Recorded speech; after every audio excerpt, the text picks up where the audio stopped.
السلام علیکم ورحمۃ اللہ وبرکاتہ۔ ان الحمد للہ الذی لم يتخذ ولدا ولم يكن له شریک فی الملک ولم يكن له ولی من الذل وکبرہ تکبیرا۔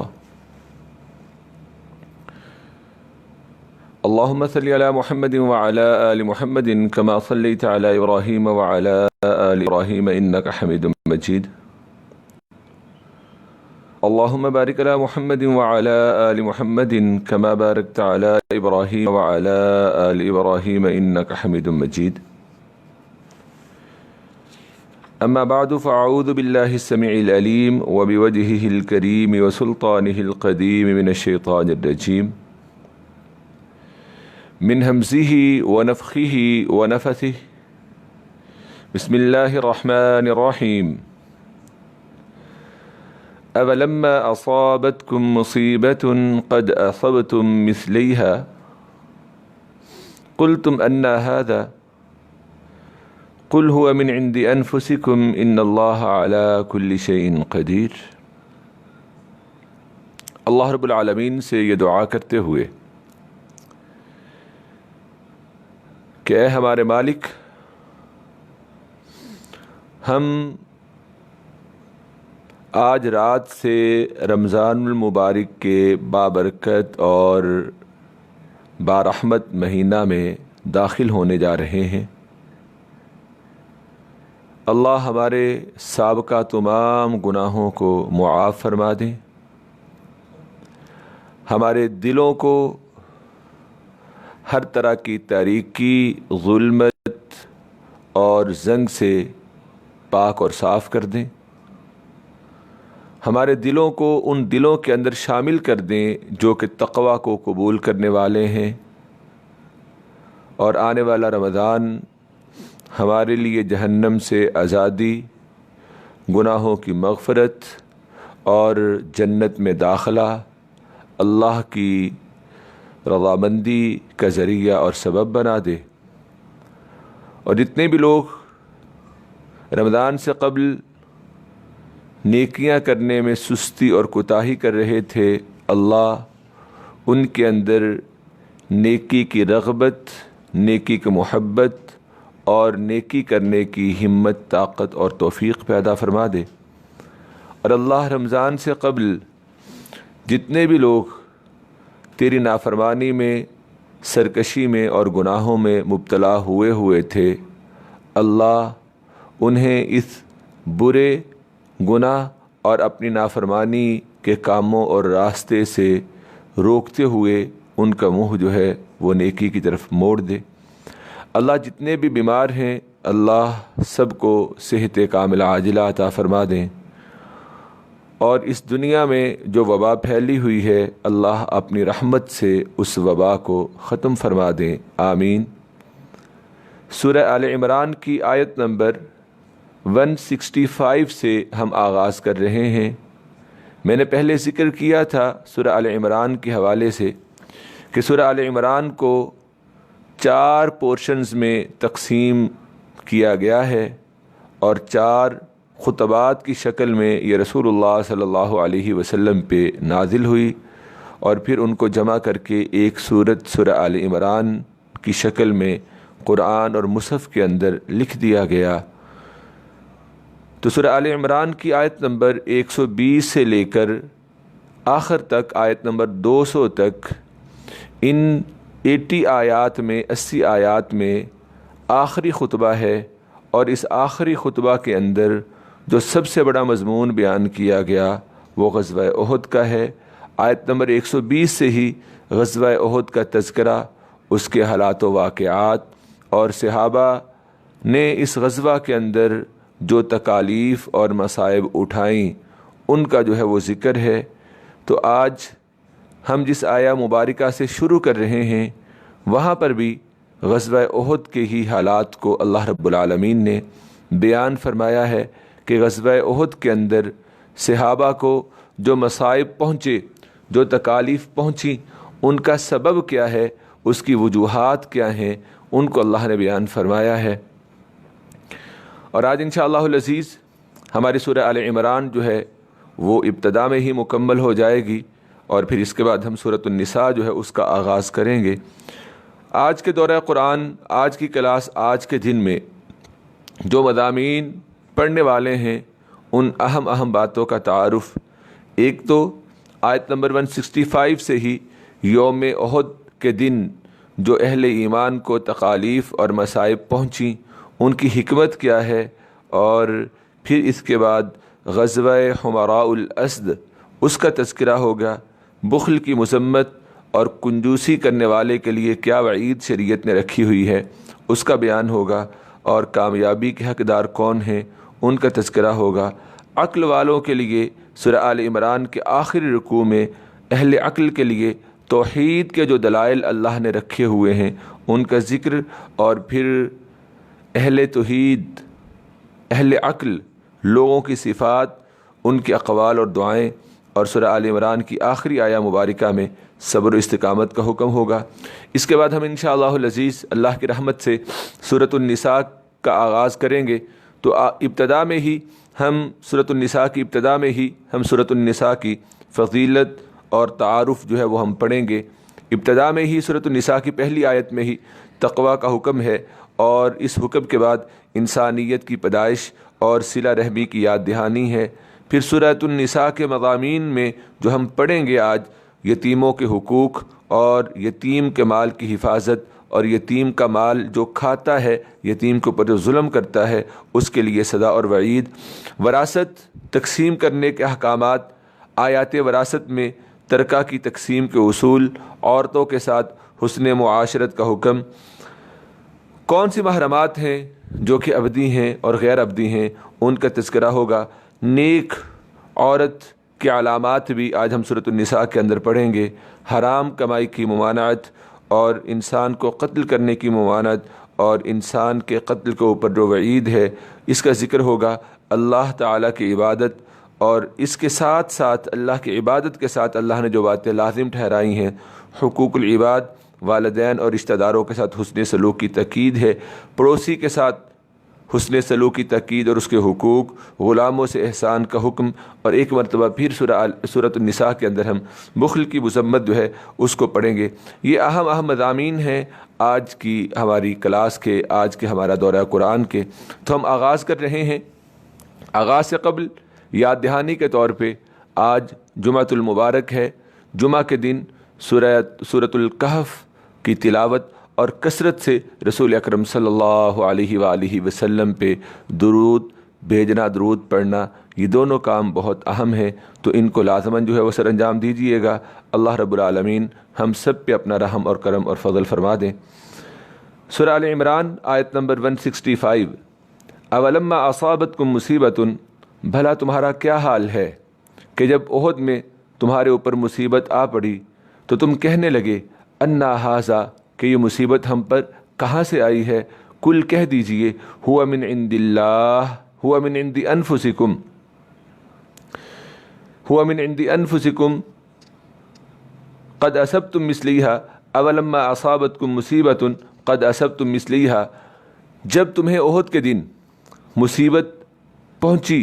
تمہاری اس وقت کیا حالت تھی کہ تم کہنے لگے یہ مصیبت ہم پر کہاں سے آئی ہے؟ قد اصبتم مثلیہا، حالانکہ اس سے قبل غزوہ بدر میں تم اس مصیبت سے دگنی مصیبت جو ہے وہ کافروں کو پہنچائی تھی۔ قل ہوا من عند انفسکم، اے نبی صلی اللہ علیہ وسلم کہہ دیجئے کہ یہ مصیبت تمہاری اپنی لائی ہوئی ہے۔ ان اللہ علی کل شیء قدیر، بے شک اللہ ہر چیز پر خوب قادر ہے۔ قل ہوا من عند انفسکم، کہ یہ مصیبت تمہاری اپنی لائی ہوئی ہے، اس کے حوالے سے ہم اسی آل عمران کی آیات میں پہلے پڑھ آئے ہیں کہ رسول اللہ صلی اللہ علیہ وآلہ وسلم نے وہ 50 تیر انداز جو آپ نے درہ کے اوپر مقرر فرمائے تھے، ان کو رسول اللہ صلی اللہ علیہ وسلم نے وہاں سے نہ ہٹنے کا حکم دیا تھا، لیکن انہوں نے آپس میں اختلاف کیا اور وہاں سے ہٹ گئے۔ تو یہ مصیبت تمہارے اس اختلاف کی وجہ سے اور رسول اکرم صلی اللہ علیہ وآلہ وسلم کی نافرمانی کی وجہ سے ہے۔ ان اللہ علی کل شیء قدیر، اور بے شک اللہ ہر چیز پر خوب قادر ہے۔ وما اصابکم یوم التقى الجمعان فبإذن اللہ، اور احد کے دن جب دونوں لشکر آپس میں باہم ٹکرائے تو تمہیں جو نقصان پہنچا فبإذن اللہ وہ اللہ کے حکم کے ساتھ تھا، ولیعلم المؤمنین اور تمہیں اس نقصان کا پہنچنا اس لیے تھا کہ اللہ جان لے کہ مومن کون ہیں، ولیعلم الذین نافقوا اور اللہ یہ بھی جان لے کہ منافق کون ہے، وقیل لهم تعالوا قاتلوا فی سبیل اللہ او ادفعوا اور ان منافقوں سے کہا گیا تھا کہ آؤ اللہ کے راستے میں لڑو، او ادفعوا یا پھر شہر کا دفاع کرو، قالوا تو انہوں نے جواب دیا لو نعلم قتالا لاتبعناکم اگر ہمیں جنگ ہونے کا یقینی علم ہوتا لاتبعناکم تو ہم ضرور تمہارے ساتھ چلتے، ہم للکفر یومئذ اقرب منہم للایمان وہ اس روز ایمان کی نسبت کفر کے زیادہ قریب تھے، یقولون بافواہہم ما لیس فی قلوبہم وہ منافق اپنے منہ سے وہ بات کہہ رہے تھے کہ جو بات ان کے دلوں کے اندر موجود نہیں تھی، واللہ اعلم بما یکتمون اور منافق جو باتیں چھپاتے ہیں اللہ رب العالمین اس کو خوب جانتے ہیں۔ آیت نمبر 168 الذین قالوا لاخوانہم وقعدوا لو اطاعونا ما قتلوا یہ منافق وہی لوگ ہی تو ہیں جو خود پیچھے بیٹھے رہے اور وہ کو جو میدان جنگ میں شریک ہوئے اور جو میدان جنگ میں مارے گئے، جنہوں نے میدان جنگ میں لڑائی کی، اپنے بھائیوں سے کہنے لگے لو اطاعونا دیکھا نا اگر تم ہماری بات مان لیتے، تم میدان میں نہ نکلتے اور مدینہ کے اندر ہی رک کے تم ان کا مقابلہ کرتے، ما قتلوا تو تم قتل نہ کیے جاتے، قل فادرؤوا عن انفسکم الموت تو ان سے کہہ دیجئے اگر تم اپنی اس بات میں سچے ہو تو فادرؤوا عن انفسکم الموت تو اپنی موت آنے پر اسے ٹال کر دکھانا۔ تم کہتے ہو کہ اگر گھروں کے اندر بیٹھے رہتے تو تمہیں کسی طرح کا نقصان نہ پہنچتا، اگر تم اپنی اس بات کے اندر سچے ہو تو تم پھر جب موت تمہیں آ جائے اس موت کو جو ہے وہ تم اپنے سے روک کے دکھانا، اس طرح سے کبھی بھی جو ہے وہ نہیں ہو سکتا ہے۔ وَلَا تَحْسَبَنَّ الَّذِينَ قُتِلُوا فِي سَبِيلِ اللَّهِ أَمْوَاتًا آیت نمبر 169 سے لے کے 175 تک سورہ آل عمران کی ان آیات میں اللہ رب العالمین نے شہداء کی فضیلت جو ہے وہ بیان فرمائی ہے۔ اللہ رب العالمین نے شہداء کے بارے میں بیان فرمایا ہے اگرچہ وہ دنیا میں قتل ہو گئے ہیں لیکن جنت میں ان کی روحیں جو ہیں وہ زندہ ہیں اور انہیں رزق جو ہے وہ دیا جاتا ہے۔ سورہ آل عمران کی آیت نمبر 169 وَلَا تَحْسَبَنَّ الَّذِينَ قُتِلُوا فِي سَبِيلِ اللَّهِ أَمْوَاتًا بَلْ أَحْيَاءٌ عِندَ رَبِّهِمْ يُرْزَقُونَ اور ان لوگوں کو مردہ خیال نہ کرو جو اللہ کی راہ میں قتل کر دیے گئے، مارے گئے، شہید ہو گئے، بل مردہ نہ ان کو خیال کرو، بل احیاء بلکہ وہ زندہ ہیں، عند ربہم یرزقون انہیں ان کے رب کے ہاں رزق دیا جاتا ہے۔ صحیح مسلم میں حضرت عبداللہ بن مسعود رضی اللہ تعالیٰ عنہ سے روایت مروی ہے، مسروق تابعی بیان فرماتے ہیں کہ ہم نے حضرت عبداللہ بن مسعود رضی اللہ تعالیٰ عنہ سے سورہ آل عمران کی اس آیت نمبر 169 کے بارے میں سوال کیا تو انہوں نے جواب دیا کہ ہم نے بھی رسول اللہ صلی اللہ علیہ وآلہ وسلم سے اس آیہ کریمہ کے بارے میں پوچھا تھا کہ وہ کیسے کس کیفیت میں شہداء جو ہیں وہ زندہ ہیں اور انہیں رزق دیا جاتا ہے، تو آپ صلی اللہ علیہ وآلہ وسلم نے فرمایا ارواحہم فی جوف طیر خضر لہا قنادیل معلقۃ بالعرش تسرح من الجنت حیث شاء ان شہداء کی روحیں سبز رنگ کے پرندوں کے قالب میں ہوتی ہیں اور ان کے لیے عرش الہی کے ساتھ قندیلیں لٹکی ہوئی ہوتی ہیں اور جنت سے جہاں چاہتی ہیں کھاتی اور پیتی ہیں۔ ثم تاوی الی تلک القنادیل پھر عرش کے نیچے لٹکی ہوئی انہی قندیلوں کو اپنا ٹھکانہ بنا لیتی ہیں۔ فاطلع الیہم ربہم اطلاعۃ فقال هل تشتہون شیئا تب ان کا پروردگار ان کی طرف دیکھتے ہیں اور فرماتے ہیں کہ اے شہداء بتاؤ کیا تم کچھ چاہتے ہو؟ تو عرض کرتے ہیں ہم اور کیا چاہیں گے، ہم جنت میں جہاں سے چاہے کھاتے پیتے ہیں۔ ففعل ذلك بهم 3 مرات اللہ رب العالمین 3 مرتبہ ان سے یہ سوال فرماتے ہیں، پھر جب وہ یہ دیکھیں گے کہ جب تک یہ کوئی سوال نہ کریں انہیں چھوڑا نہیں جا رہا ہے تو یہ عرض کریں گے یا ربی اے ہمارے رب نرید ان ترد ارواحنا فی اجسادنا حتی نقتل فی سبیلک مرۃ اخری اے ہمارے رب ہم یہ چاہتے ہیں کہ تو ہماری روحوں کو ہمارے جسموں میں لٹا دے تاکہ تیرے راستے میں ہم ایک بار پھر جو ہے وہ شہید ہو جائیں۔ فلما رأى أن ليس لهم حاجة تركوا، جب اللہ تعالیٰ یہ دیکھتے ہیں کہ ان کی کوئی ضرورت و حاجت باقی نہیں رہی ہے تو انہیں چھوڑ دیا جاتا ہے۔ اسی طرح اسی آیت کی تفسیر میں حضرت انس رضی اللہ تعالیٰ عنہ اور حضرت ابو سعید رضی اللہ تعالیٰ عنہ سے بھی یہ روایت مروی ہے، اور مسند احمد میں حضرت انس بن مالک رضی اللہ تعالیٰ عنہ سے روایت ہے کہ رسول اللہ صلی اللہ علیہ وآلہ وسلم نے فرمایا ما من نفس تموت لها عند اللہ خیر یسرها ان ترجع الى الدنیا الا شہید، شہید کے سوا اور کوئی ایسا نہیں ہے کہ جو فوت ہوا اور اللہ تعالیٰ کے ہاں اس کے لیے بہتر و بھلائی ہو پھر بھی وہ دنیا کی طرف لوٹنا پسند کرے۔ کوئی انسان مر جائے اور وہ اللہ کے پاس چلا جائے اور اللہ کے پاس اس کے لیے خیر و بھلائی ہی بھلائی ہے، تو کوئی بھی اللہ کے پاس جانے کے بعد دنیا میں واپس لوٹنے کی خواہش نہیں کرے گا الا شہید، سوائے شہید کے۔ لیکن شہید کو دنیا میں دوبارہ واپس جانا ضرور پسند ہوگا، اور وہ پسندیدگی کی وجہ کیا ہوگی؟ شہادت کی فضیلت کی وجہ سے وہ شہید اس بات کو پسند کرے گا کہ ایک بار پھر دنیا میں جائے اور دوبارہ جو ہے وہ شہید ہو جائے۔ حضرت عبداللہ ابن عباس رضی اللہ تعالیٰ عنہ سے روایت مروی ہے کہ رسول اللہ صلی اللہ علیہ وآلہ وسلم نے فرمایا لما اصیب اخوانکم بأحد جعل اللہ عز وجل ارواحهم فی اجواف طیر خضر ترد انہار الجنہ، جب تمہارے بھائی احد میں شہید ہوئے تو اللہ تعالیٰ نے ان کی روحوں کو سبز رنگ کے پرندوں کے قالبوں میں کر دیا جو جنت کی نہروں پر آتی، جنت کے پھلوں کو کھاتی اور عرش کے سائے میں سونے کی قندیلوں کے پاس ٹھہر جاتی ہیں۔ جب انہوں نے اپنے پکیزہ کھانے اور پینے کو دیکھا اور اپنے حسن انجام کو ملاحظہ کیا تو کہنے لگے یا لیت اخواننا یعلمون بما صنع اللہ لنا لئلا یزہدوا فی الجہاد، تو کہنے لگے اے کاش ہمارے بھائیوں کو بھی یہ معلوم ہو جائے کہ اللہ تعالیٰ نے ہمارے ساتھ کیا اچھا سلوک فرمایا ہے تاکہ وہ جہاد سے غافل ہو کر جنگ سے منہ نہ موڑ لیں۔ تو اللہ تعالیٰ نے فرمایا تمہارا یہ پیغام میں ان تک پہنچا دیتا ہوں۔ تو پھر اس موقع پر اللہ رب العالمین نے یہ آیات نازل فرمائیں وَلَا تَحْسَبَنَّ الَّذِينَ قُتِلُوا فِي سَبِيلِ اللَّهِ أَمْوَاتًا بَلْ أَحْيَاءٌ عِنْدَ رَبِّهِمْ يُرْزَقُونَ، کہ وہ جو اللہ کے راستے میں شہید کر دیے گئے انہیں تم مردہ نہ خیال کرو بلکہ وہ اپنے رب کے ہاں زندہ ہیں اور انہیں رزق جو ہے وہ مل رہا ہے۔ حضرت جابر بن عبداللہ رضی اللہ تعالیٰ عنہ بیان فرماتے ہیں کہ ایک دن رسول اللہ صلی اللہ علیہ وآلہ وسلم نے میری طرف دیکھا اور فرمایا یا جابر ما لی اراک مہتما، قال قلت یا رسول اللہ صلی اللہ علیہ وسلم قتل ابی وترک دینا وعیالا۔ حضرت جابر کے باپ جناب عبداللہ رضی اللہ تعالیٰ عنہ یہ بھی غزوہ احد میں شہید ہوئے۔ رسول اللہ صلی اللہ علیہ وسلم نے دیکھا کہ جابر ایک دن کچھ افسردہ سے پریشان سے نظر آ رہے ہیں، سوچ میں مبتلا ہیں۔ تو آپ نے پوچھا جابر کیا بات ہے،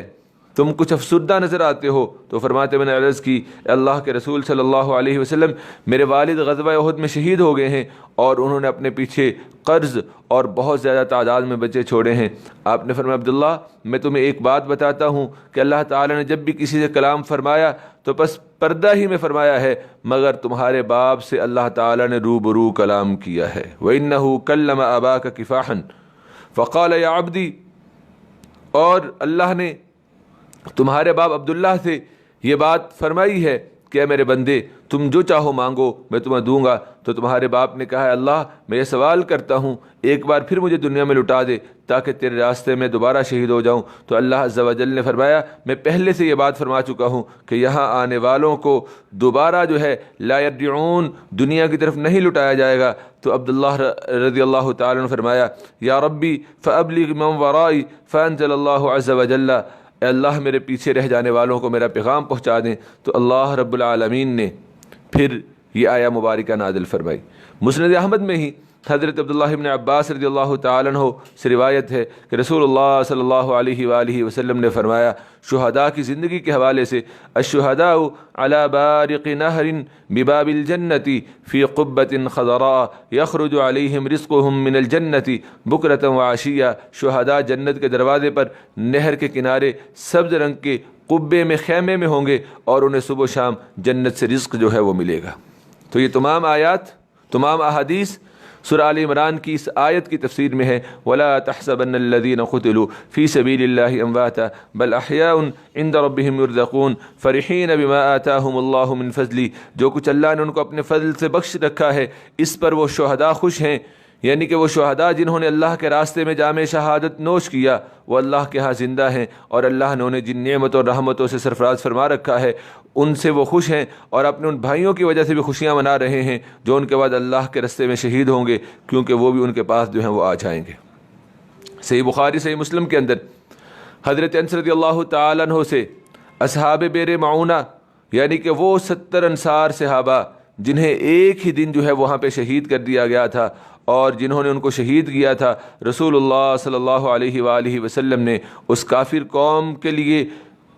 قنوت نازلہ کی، لعنت فرمائی۔ حضرت انس رضی اللہ تعالیٰ عنہ بیان کرتے ہیں کہ ان کے بارے میں قرآن مجید میں الفاظ بھی نازل ہوئے تھے جو بعد میں اللہ نے منسوخ کر دیے، بلغوا عنا قومنا انا لقینا ربنا فرضی عنا وارضانا، ہماری طرف سے ہماری قوم تک یہ بات پہنچا دو کہ ہم نے اپنے رب سے اس طرح ملاقات کی ہے کہ وہ رب ہم سے خوش ہے اور اس اللہ نے ہمیں بھی جو ہے وہ خوش کر دیا ہے۔ فرحین بما آتاہم اللہ من فضلہ، شہداء کو اللہ نے جو کچھ اپنے فضل سے دیا ہے اس پر وہ خوش ہیں۔ وَيَسْتَبْشِرُونَ بِالَّذِينَ لَمْ يَلْحَقُوا بِهِم مِّن خَلْفِهِم، اور ان مومنوں کے بارے میں بھی خوشی محسوس کرتے ہیں جو ابھی تک ان سے نہیں ملے ہیں، اللہ خوف علیہم، اور ابھی ان کے پیچھے دنیا میں رہ گئے ہیں، اللہ خوف علیہم ولا هم يحزنون، کہ انہیں نہ کوئی خوف ہوگا اور نہ وہ غمزدہ ہوں گے۔ یستبشرون بنعمت من اللہ وفضل، وہ شہداء اللہ کی نعمت اور اس کا فضل عطا ہونے پر خوشی محسوس کرتے ہیں۔ وان اللہ لا یضیع اجر المؤمنین، اور بے شک اللہ مومنوں کا اجر ضائع نہیں کرتے ہیں۔ یہی تو وہ لوگ ہیں الذین استجابوا، یہ شہداء، یہی شہداء تو ہیں جنہوں نے جنگ میں زخم لگنے کے بعد اللہ اور اس کے رسول کا حکم مانا، للذین احسنوا منہم واتقوا اجر عظیم، ان میں سے جو لوگ نیکی کرنے والے واتقوا اور پرہیزگار ہیں ان کے لیے بہت بڑا اجر ہے۔ الذین قال لهم الناس، انہی سے لوگوں نے کہا تھا، ان الناس قد جمعوا لکم، تمہارے خلاف ایک بہت بڑی فوج جمع ہوئی ہے، فخشوہم، بس تم ان سے ڈرو، ان کے مقابلے کے لیے نہ نکلو۔ یہ منافقین نے سچے مومنین اور صحابہ کے دل میں بزدلی پیدا کرنے کے لیے افواہیں پھلائیں، فزادہم ایمانا، تب بھی وہ ڈرے نہیں، رکے نہیں، بزدل نہیں ہوئے، بلکہ کیا ہوا، فزادہم ایمانا، ان کا ایمان زیادہ ہو گیا۔ وقالوا حسبنا اللہ ونعم الوکیل، اور انہوں نے کہا ہمیں اللہ کافی ہے اور وہ بہت اچھا کارساز ہے۔ اور یہ میدان احد میں صحابہ نے یہ وہ بات کہی جو کہ حضرت ابراہیم خلیل اللہ نے فرمائی تھی۔ امام بخاری رحمہ اللہ نے حضرت عبداللہ ابن عباس رضی اللہ تعالیٰ عنہ کی روایت کو بیان کیا ہے، اور یہ صحیح بخاری کی روایت نمبر 4563 ہے کہ حضرت ابراہیم علیہ السلام نے جب انہیں آگ میں ڈالا گیا اور حضرت محمد صلی اللہ علیہ وآلہ وسلم نے اس وقت کہا جب لوگوں نے کہا کہ کفار نے آپ کے مقابلے میں ایک لشکر جرار تیار کیا ہے تو ان سے ڈرو، مگر اس سے آپ صلی اللہ علیہ وسلم اور آپ کے صحابہ کے ایمان میں اور بھی اضافہ ہو گیا، تو تب رسول اللہ صلی اللہ علیہ وسلم نے وہی کلمات کہے جو حضرت ابراہیم خلیل اللہ نے جب انہیں آگ کے اندر پھینکا جا رہا تھا وہ کلمات کہے تھے۔ وہ کلمات کون سے ہیں؟ حسبنا اللہ ونعم الوکیل، ہمارے لیے اللہ ہی کافی ہے اور وہ بہت اچھا کارساز ہے۔ فانقلبوا بنعمت من اللہ، پھر وہ اللہ کی نعمت اور اس کے فضل کے ساتھ لوٹے، لم یمسسہم سوء، اور انہیں کوئی نقصان نہ پہنچا، واتبعوا رضوان اللہ، اور انہوں نے اللہ کی پیروی اللہ کی رضا کے لیے کی، واللہ ذو فضل عظیم، اور اللہ بہت بڑے فضل والے ہیں۔ انما ذالکم الشیطان یخوف اولیاءہ، یہ شیطان ہی تو ہے جو اپنے دوستوں سے ڈراتا ہے، فلا تخافوہم، اس لیے تم شیطان اور شیطان کے دوستوں سے نہ ڈرو، وخافونی، اور صرف مجھ اللہ ہی سے ڈرو، ان کنتم مؤمنین، اگر تم جو ہے وہ مومن ہو۔ ولا يحزنك الذين يسارعون في الكفر انهم لن يضروا الله شيئا يريد الله الا يجعل لهم حظا في الاخره ولهم عذاب عظيم۔ اور اے نبی صلی اللہ علیہ وآلہ وسلم، جو لوگ کفر میں تیزی دکھاتے ہیں ان کی سرگرمیاں آپ کو غمناک نہ کریں۔ انہم لن یضروا اللہ شیئا، بے شک اللہ رب العالمین لن یضر اللہ شیئا، بے شک وہ اللہ کا کچھ بھی نہیں بگاڑ سکیں گے۔ یرید اللہ الا یجعل لهم حظا فی الآخرۃ ولہم عذاب علیم۔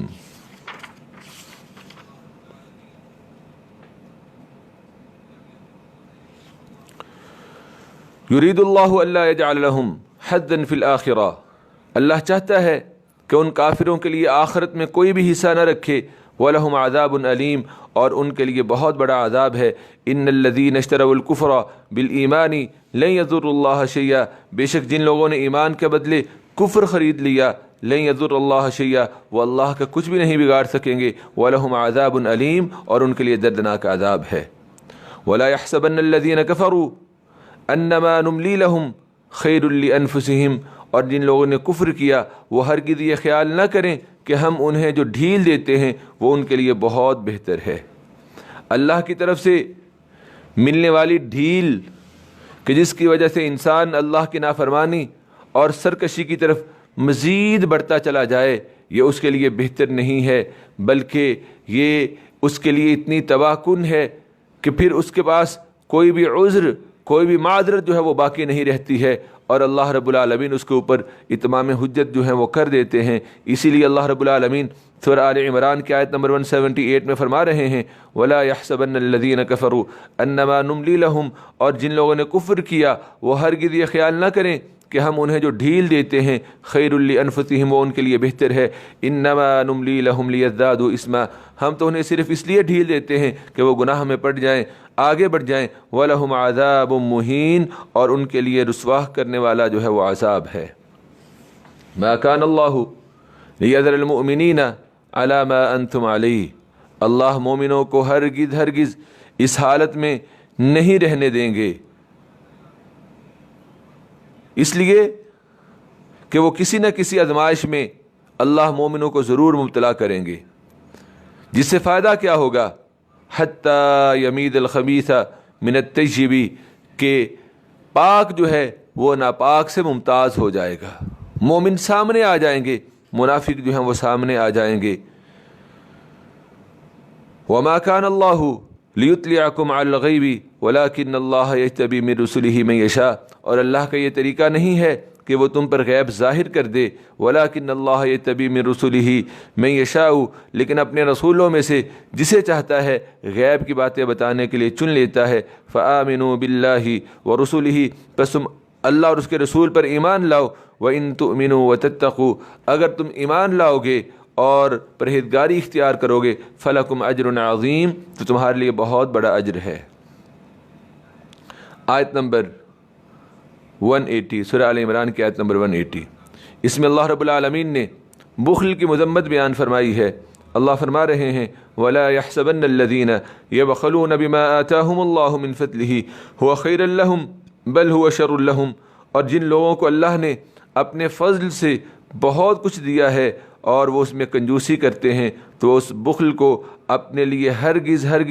بہتر نہ سمجھیں، بل هو شر لہم، بلکہ وہ بخل اور کنجوسی ان کے لیے بہت بری چیز ہے۔ اللہ رب العالمین نے سورہ آل عمران کی آیت نمبر 180 میں بخل، کنجوسی کی مذمت بیان فرمائی، اور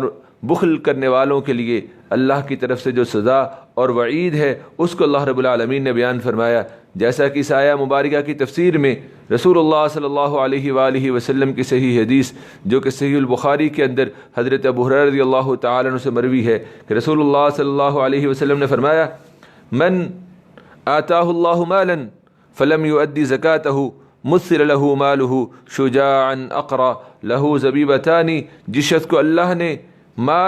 اللہ نے مال دیا ہو اور وہ اس مال کی زکوٰۃ ادا نہ کرے تو اس کے مال کو ایک گنجے سام کی شکل دی جائے گی جس کی آنکھوں پر 2 سیاہ نقطے ہوں گے، اور اس کا قیامت کے دن اسے طوق جو ہے وہ پہنایا جائے گا۔ یاخذ بلحظمتیہ، اور وہ سانپ اس بخیل کو اس کے منہ کے دونوں کناروں سے پکڑے گا اور کہے گا انا مالک انا کنزک،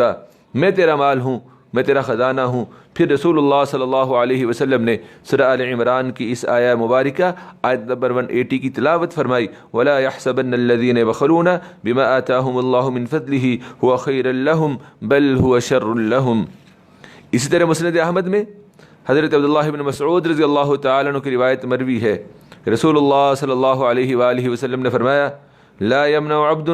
زکاة ماله الا جعل له شجاع اقرع يتبعه يفر منه وهو يتبعه فيقول انا كنزك۔ جو شخص اپنے مال کی زکوٰۃ ادا نہیں کرتا تو قیامت کے دن اس کے مال کو گنجے سانپ کی شکل دے دی جائے گی، اور وہ گنجا سانپ اس کا پیچھا کرے گا، اور یہ زکوٰۃ ادا نہ کرنے والا اس سے بھاگے گا، مگر وہ اس کا پیچھا کرے گا اور کہے گا میں تیرا خزانہ ہوں۔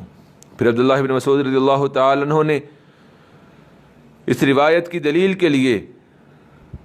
سورہ آل عمران کی آیت نمبر 180 کے اگلے حصے کو پڑھا، سَيُطَوَّقُونَ مَا بَخِلُوا بِهِ يَوْمَ الْقِيَامَةِ۔ تو اللہ رب العالمین کیا فرماتے ہیں کہ وَلَا يَحْسَبَنَّ الَّذِينَ يَبْخَلُونَ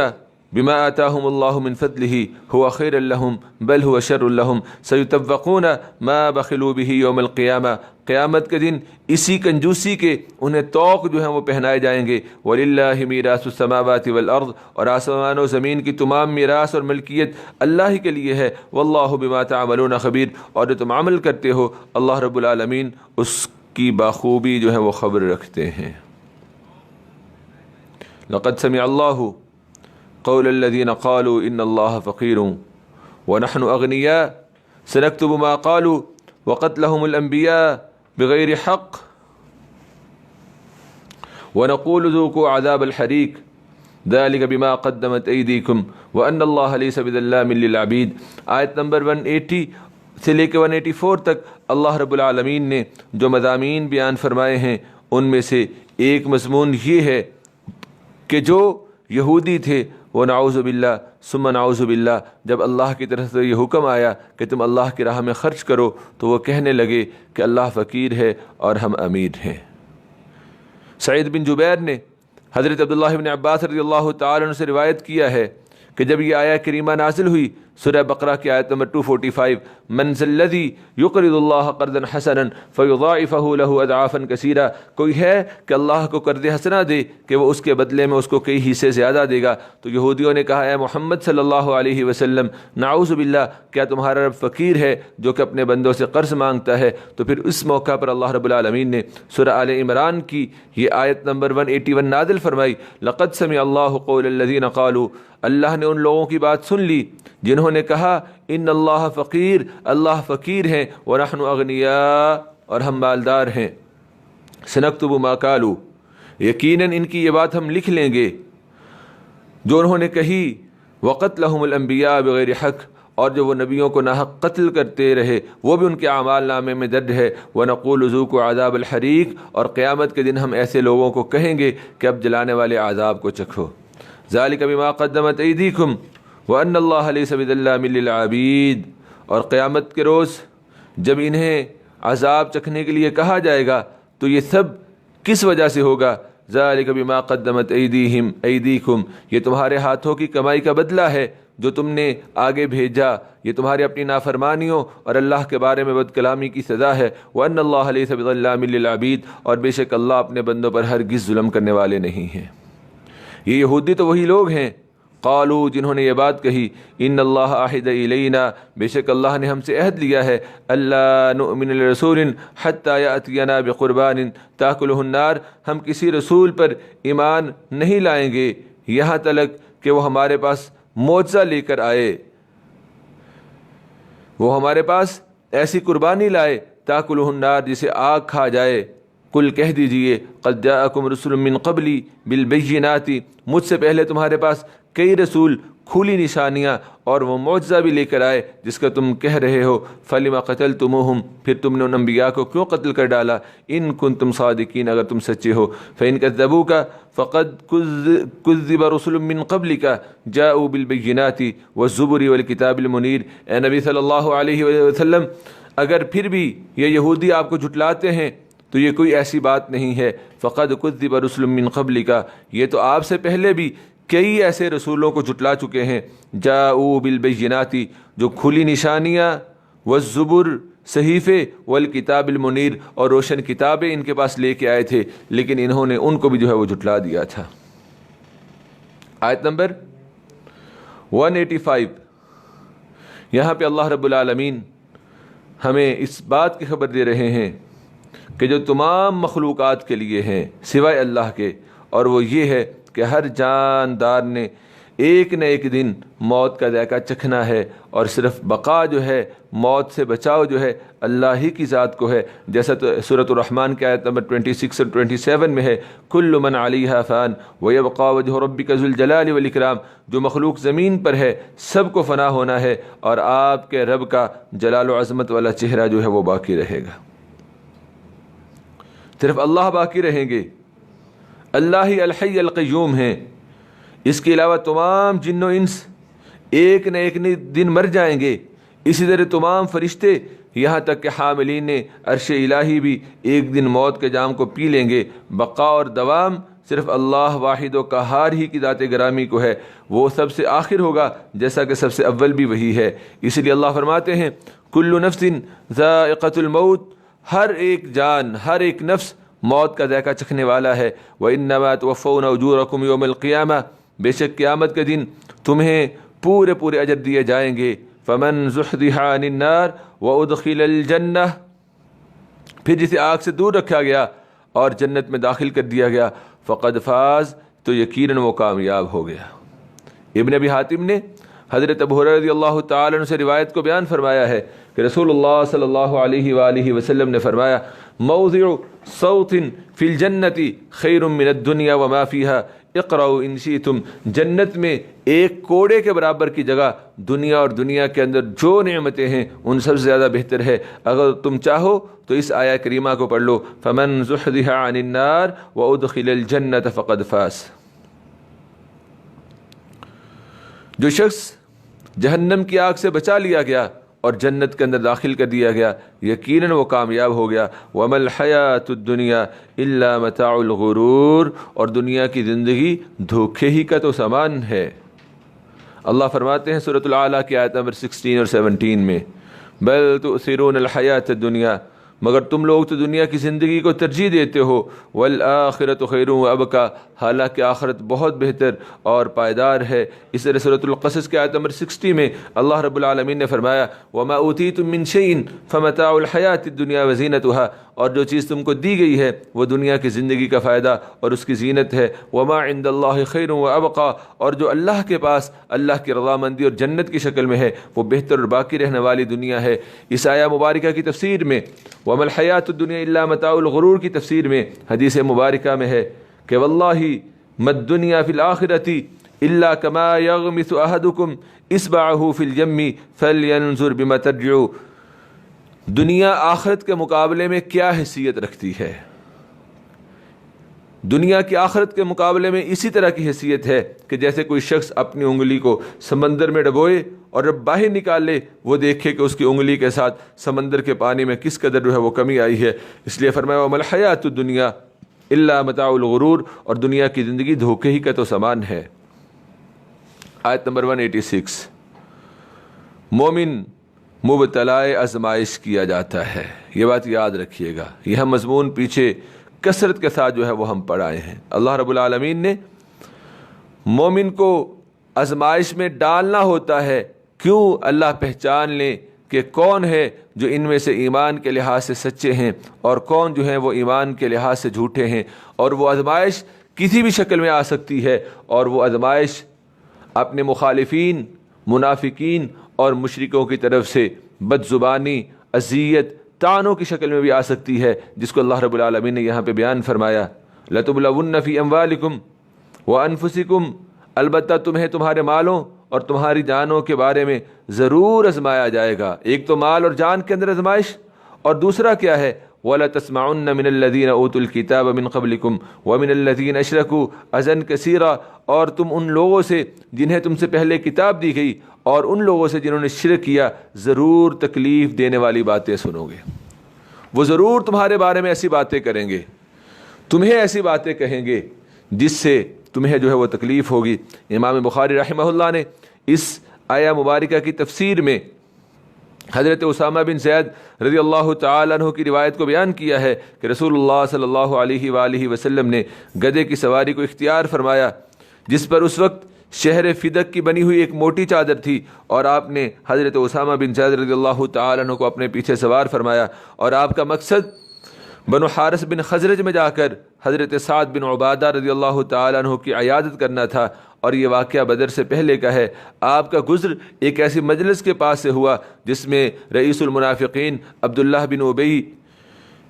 ابن سلول بھی بیٹھا ہوا تھا، اور اس نے ابھی اپنے اسلام کا اظہار نہیں کیا تھا۔ اس کی مجلس میں مسلمان، مشرک، بت پرست اور یہودی ہر قسم کے لوگ موجود تھے۔ اس مجلس میں حضرت عبداللہ بن رواحہ رضی اللہ تعالیٰ عنہ بھی موجود تھے۔ مجلس کو جب جانور کے چلنے کی وجہ سے غبار نے ڈھانپ لیا تو عبداللہ بن ابی نے اپنی ناک کو اپنی چادر سے چھپا لیا اور کہنے لگا، ہماری مجلسوں کو غبار آلود نہ کرو۔ رسول اللہ صلی اللہ علیہ وسلم نے سلام کہا، کچھ دیر کے لیے آپ رک گئے، پھر سواری سے نیچے اترے اور حاضرین نے مجلس کو اللہ تعالیٰ کے دین کی طرف دعوت دی اور قرآن مجید بھی پڑھ کر سنایا۔ عبداللہ بن ابی کہنے لگا، اے شخص، تم جو ہماری مجالس میں آ کر ہمیں یہ بات کہتے ہو، اگر یہ حق ہے تو اس سے یہ اچھا ہے کہ تم ہماری مجلسوں میں ہمیں ایذا نہ دیا کرو، اپنے گھر واپس چلے جاؤ، جو تمہارے پاس آئے اسے یہ پڑھ کر سناؤ۔ جب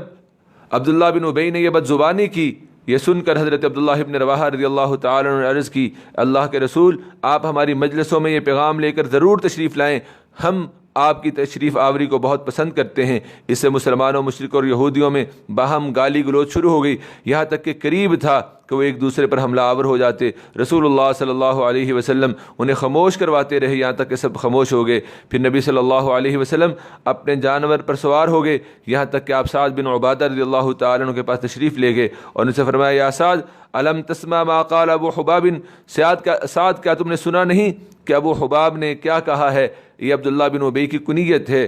اس نے یہ بات کہی تھی۔ تو سعد نے عرض کی، اللہ کے رسول اسے معاف کر دیں اور درگزر فرمائے۔ اس ذات گرامی کی قسم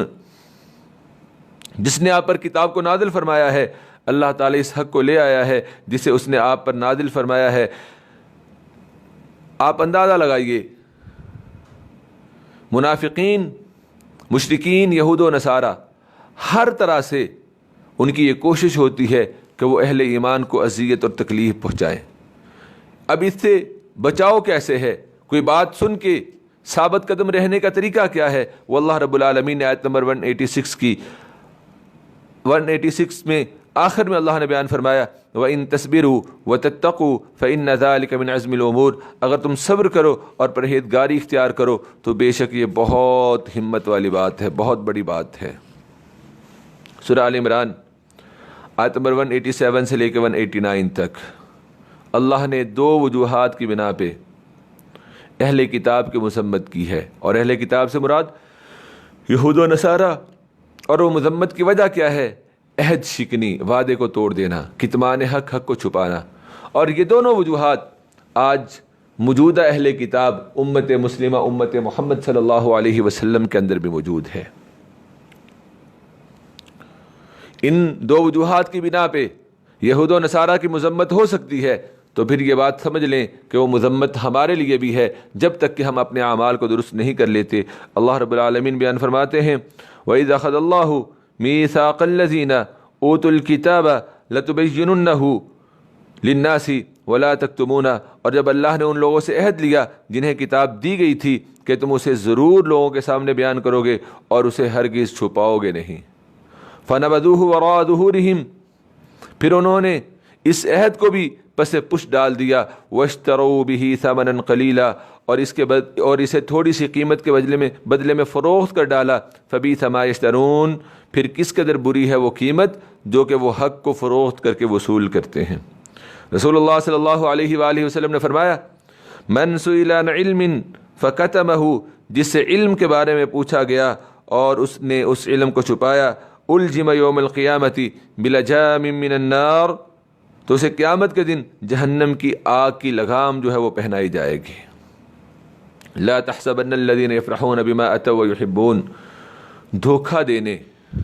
اور بے جا تعریف پسند کرنے کی وجہ سے اہل کتاب کی مذمت کی گئی ہے۔ کسی کو دھوکہ دینا اور دل کے اندر یہ اشتہا رکھنا کہ میری بے جا تعریف کی جائے اور میری تعریف کے اندر زمین و آسمان کے قلابے ملائے جائیں، اللہ رب العالمین نے اس کو ناپسند کیا ہے اور اس پہ ان لوگوں کی مذمت کی ہے۔ اللہ فرماتے ہیں لا تحسبن الذین یفرحون بما اتوا ویحبون ان یحمدوا بما لم یفعلوا، یہ لوگ جو اپنے کاموں پر خوش ہیں اور چاہتے ہیں کہ جو انہوں نے نہیں کیا اس پر بھی ان کی تعریف کی جائے۔ فلا تحسبنہم بمفازۃ من العذاب، آپ یہ نہ سمجھیں کہ وہ عذاب سے چھوٹ جائیں گے، بلکہ حقیقت کیا ہے وَلَهُمْ عَذَابٌ أَلِيمٌ، ان کے لیے جو ہے وہ دردناک عذاب ہے۔ رسول اللہ صلی اللہ علیہ وآلہ وسلم کا فرمان گرامی ہے من ادعا دعوى كاذبة ليتكسر بها لم يزده الله الا قلة، جس نے جھوٹا دعویٰ کیا تاکہ اس کے ساتھ اپنے مال کو زیادہ کر لے تو اللہ تعالیٰ اس کے مال کو اور بھی کم کر دے گا۔ اسی طرح سے بخاری اور صحیح مسلم کے اندر ہے کہ رسول اللہ صلی اللہ علیہ وآلہ وسلم نے فرمایا المتشبع بما لم يعطى کلابس ثوبی زور، جو شخص تکلف کے ساتھ ایسی چیز کا اظہار کرے جو اسے دی ہی نہیں گئی ہے، جو اس کے اندر ہے ہی نہیں، اس کا اظہار کرتا رہے، جو نعمت ملی ہی نہیں ہوئی لوگوں کے سامنے اس کا اظہار کرنے کے لیے تکلفات کے اندر جو ہے وہ ملوث ہوتا رہے۔ رسول اللہ صلی اللہ علیہ وسلم نے فرمایا اس کی مثال اس شخص کی طرح ہے جیسے کوئی دو جھوٹے کپڑے پہننے والا ہو۔ وَلِلَّهِ مُلْكُ السَّمَاوَاتِ وَالْأَرْضِ وَاللَّهُ عَلَى كُلِّ شَيْءٍ قَدِيرٌ، اور اللہ ہی کے لیے آسمانوں اور زمین کی حکومت ہے اور اللہ رب العالمین ہر چیز کے اوپر جو ہے وہ خوب قادر ہے۔ آیت نمبر 190 سے لے کے 194 تک، بلکہ آیت نمبر 190 سے لے کے 199 تک اللہ رب العالمین نے جو مضمون بیان کیا ہے وہ مضمون ہے عقل والوں کے لیے، جو صاحبان عقل ہوتے ہیں ان کے لیے دلائل توحید اور ان عقل والوں کی صفات جو کہ دلائل توحید سے پھر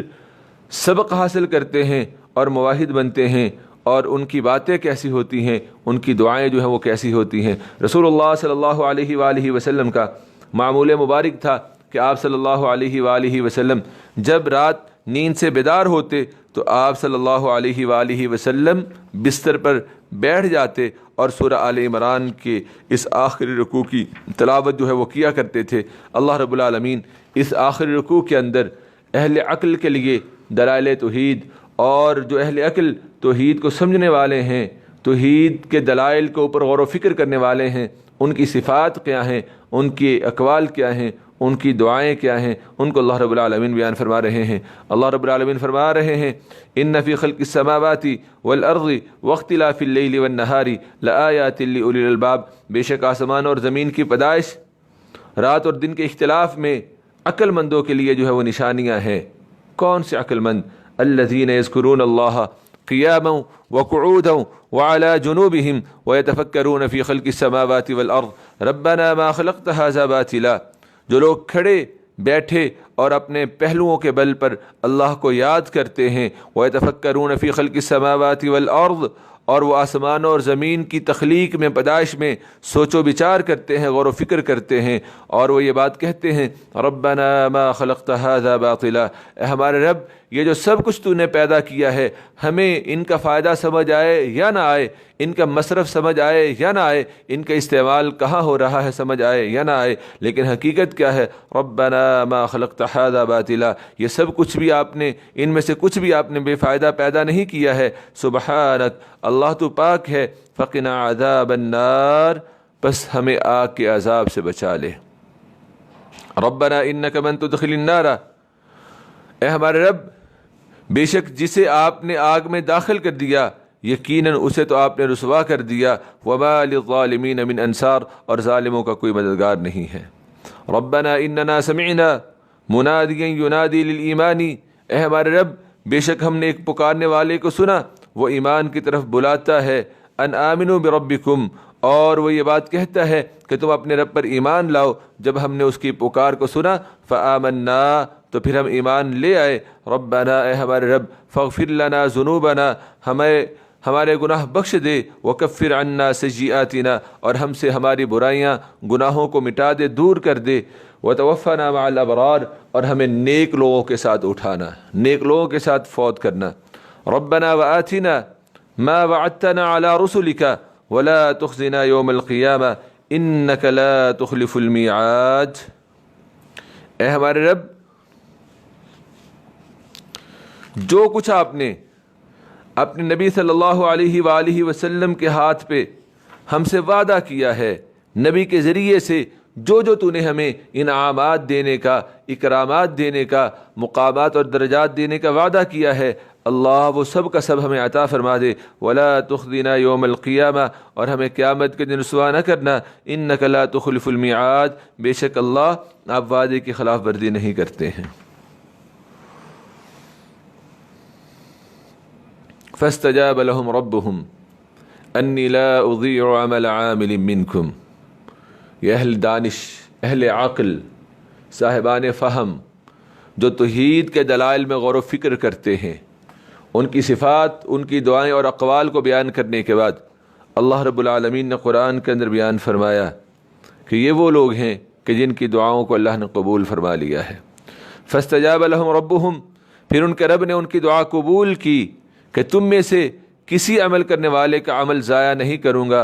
من ذکر او انثی، خواہ وہ عمل کرنے والا مرد ہو یا عورت ہو، بعضکم من بعض، تم آپس میں ایک دوسرے کی جنس سے ہو، فالذین ہاجروا واخرجوا من دیارہم، پھر جن لوگوں نے ہجرت کی، واخرجوا من دیارہم، اور انہیں ان کے گھروں سے نکال دیا گیا، وَأُوذُوا فِي سَبِيلِي، اور انہیں مجھ اللہ کی راہ میں تکلیفیں دی گئیں، وَقَاتَلُوا، اور انہوں نے جہاد کیا، وَقُتِلُوا، اور وہ قتل ہوئے، لَأُكَفِّرَنَّ عَنْهُمْ سَيِّئَاتِهِمْ، تو میں ضرور ان کی برائیاں ان سے دور کر دوں گا، وَلَأُدْخِلَنَّهُمْ جَنَّاتٍ تَجْرِي مِن تَحْتِهَا الْأَنْهَارُ، اور یقیناً انہیں ایسے باغات میں داخل کروں گا جن کے نیچے نہریں بہہ رہی ہیں، ثوابا من عند اللہ، یہ سب کا سب اللہ کی طرف سے ثواب ہوگا، واللہ عندہ حسن الثواب، اور اللہ ہی کے ہاں بہترین ثواب ہے۔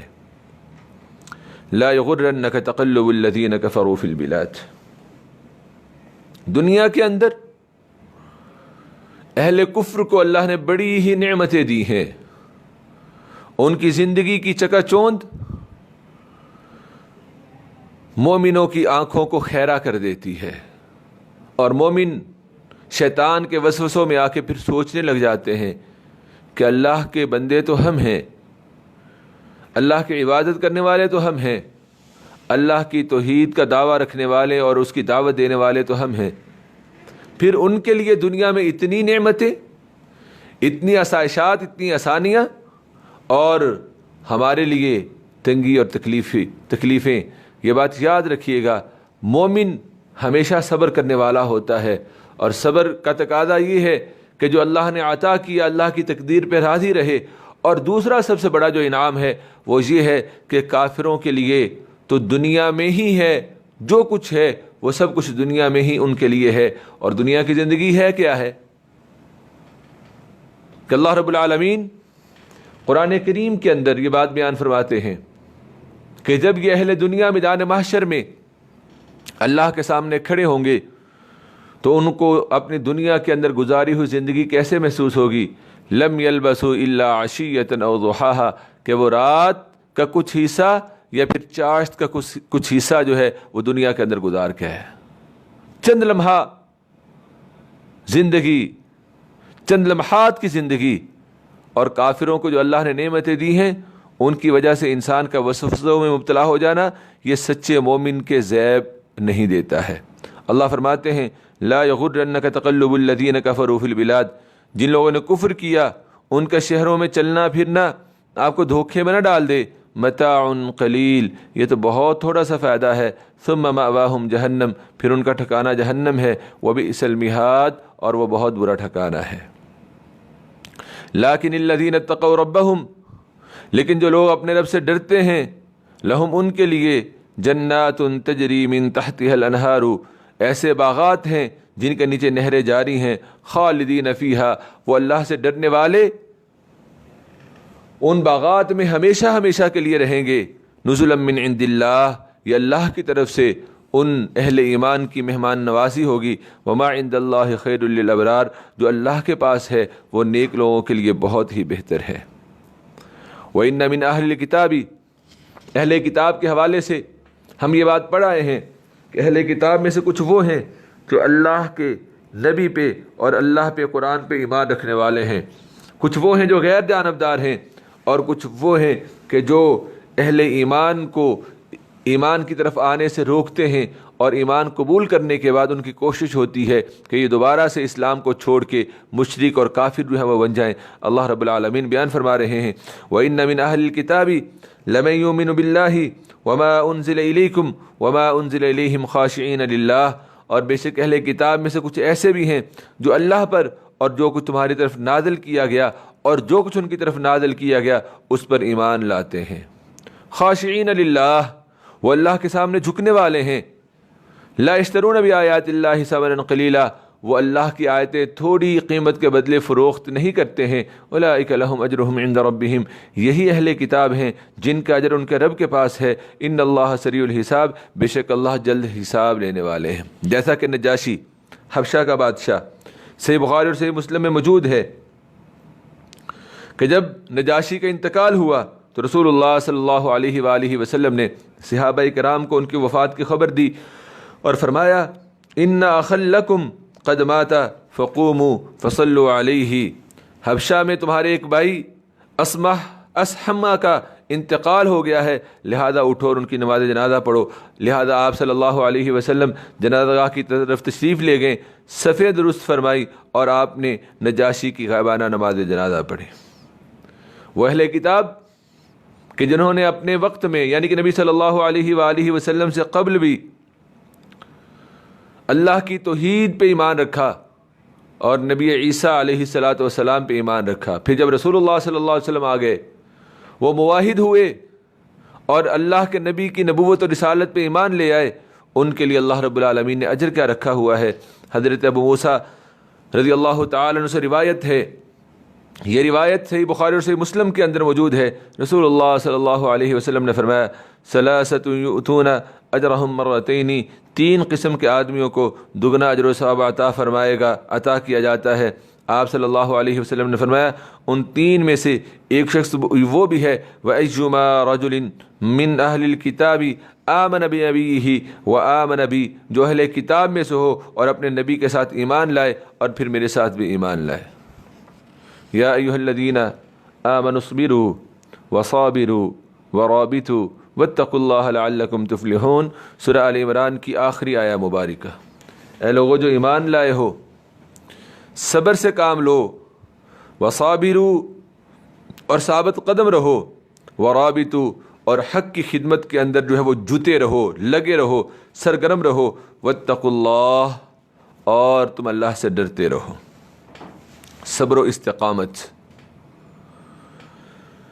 کتنا بہترین عمل ہے، اور رابطو مرابطہ تسلسل کے ساتھ کسی کام کو جاری رکھنا، اس کو رابطو کہتے ہیں۔ یہ نہیں کبھی کر لیا کبھی چھوڑ دیا، دعوت کا کام کبھی کر لیا کبھی چھوڑ دیا، نماز کبھی پڑھ لی کبھی نہ پڑھی۔ رابطو کا مطلب کیا ہے؟ نیکی کے کام میں، نیکی کے عمل میں ہمیشہ جو ہے وہ مصروف رہنا ہے، مشغول رہنا ہے، ہمیشہ جو ہے وہ جوتے رہنا ہے۔ اس کا فائدہ کیا ہے؟ صحیح بخاری اور صحیح مسلم کے اندر روایت موجود ہے، سنن نسائی میں بھی موجود ہے۔ حضرت ابو ہریرہ رضی اللہ تعالیٰ عنہ بیان فرماتے ہیں کہ رسول اللہ صلی اللہ علیہ وآلہ وسلم نے فرمایا الا اخبرکم بما یمحو اللہ بہ الخطایا ویرفع بہ الدرجات، کیا میں تمہیں وہ عمل نہ بتاؤں جس سے اللہ تعالیٰ تمہاری خطاؤں کو معاف فرما دے اور تمہارے درجات کو بلند کر دے؟ وہ عمل کون سے ہیں؟ اسباغ الوضوء، وہ ہے ناپسندیدہ اوقات میں وضو کرنا، جب وضو کرنے کو دل نہ چاہ رہا ہو، موسم بہت سرد ہو اور پانی بھی سرد ہو، صبح و فجر کا وقت ہو، بستر سے اٹھنا ہی مشکل محال، اور پھر اٹھ کے ٹھنڈے پانی سے وضو کرنا، اس وقت میں مکمل سنت کے مطابق وضو کرنا، اعضاء کو اچھی طرح سے دھونا، یہ عمل انسان کے گناہوں کو مٹانے کا سبب ہے اور بلندی درجات کا ذریعہ ہے۔ وَكَثْرَةُ الْخُطَاءِ إِلَى الْمَسَاجِدِ، اور مسجدوں کی طرف زیادہ آنا جانا، یہ نہیں زیادہ قدموں سے، اس کا مطلب زیادہ آتے جاتے رہنا مسجد میں، مسجد سے کبھی بھی دور نہ ہونا۔ وَإِنْتِظَارُ الصَّلَاةِ بَعْدَ الصَّلَاةِ، اور ایک نماز کے بعد دوسری نماز کا انتظار کرنا. آپ نے فرمایا فذالکم الرباط فذالکم الرباط فذالکم الرباط، یہی رباط ہے، یہی رباط ہے اور یہی رباط ہے. وہ جو اللہ نے حکم دیا ہے ورابطوا، جتے رہو. کہا نہیں جاتا کہ یار آپ نے رابطے ختم کر دیا ہے، مطلب کیا ہے؟ آپ نے لنک ہی توڑ دیا ہے. اسی سے یہ لفظ ہے رابطوا، اور اسی سے لفظ ہے الرباط. الرباط الرباط جس کا معنی ہم کیا کہتے ہیں؟ چھونی لگا کے بیٹھنا. چھونی کا مطلب کیا ہوتا ہے؟ ایک ہی حد کے اندر بیٹھ جانا اور پھر اگر گئے ہیں تو دوبارہ وہاں پہ واپس آ جانا. اور جو انسان رباط کرتا ہے کہاں؟ اللہ کی راہ میں. صحیح مسلم میں حضرت سلمان فارسی رضی اللہ تعالیٰ عنہ سے روایت ہے کہ رسول اللہ صلی اللہ علیہ وآلہ وسلم نے فرمایا رباط یوم ولیلۃ خیر من صیام شہر وقیامہ، ایک دن اور رات کا پہرا دینا ایک مہینے کے صیام و قیام سے بہتر ہے. اور اگر وہ اسی حالت میں فوت ہوگا تو اس کا وہ عمل جاری رہے گا. وَأُجْرِيَ عَلَيْهِ رِزْقُهُ، جو وہ عمل کیا کرتا تھا اور اس کے مطابق اس کا رزق بھی جاری رہے گا. وَأَمِنَ الْفَتَّانِ، اور وہ آزمائش میں ڈالنے والے فرشتوں سے جو ہے وہ محفوظ رہے گا.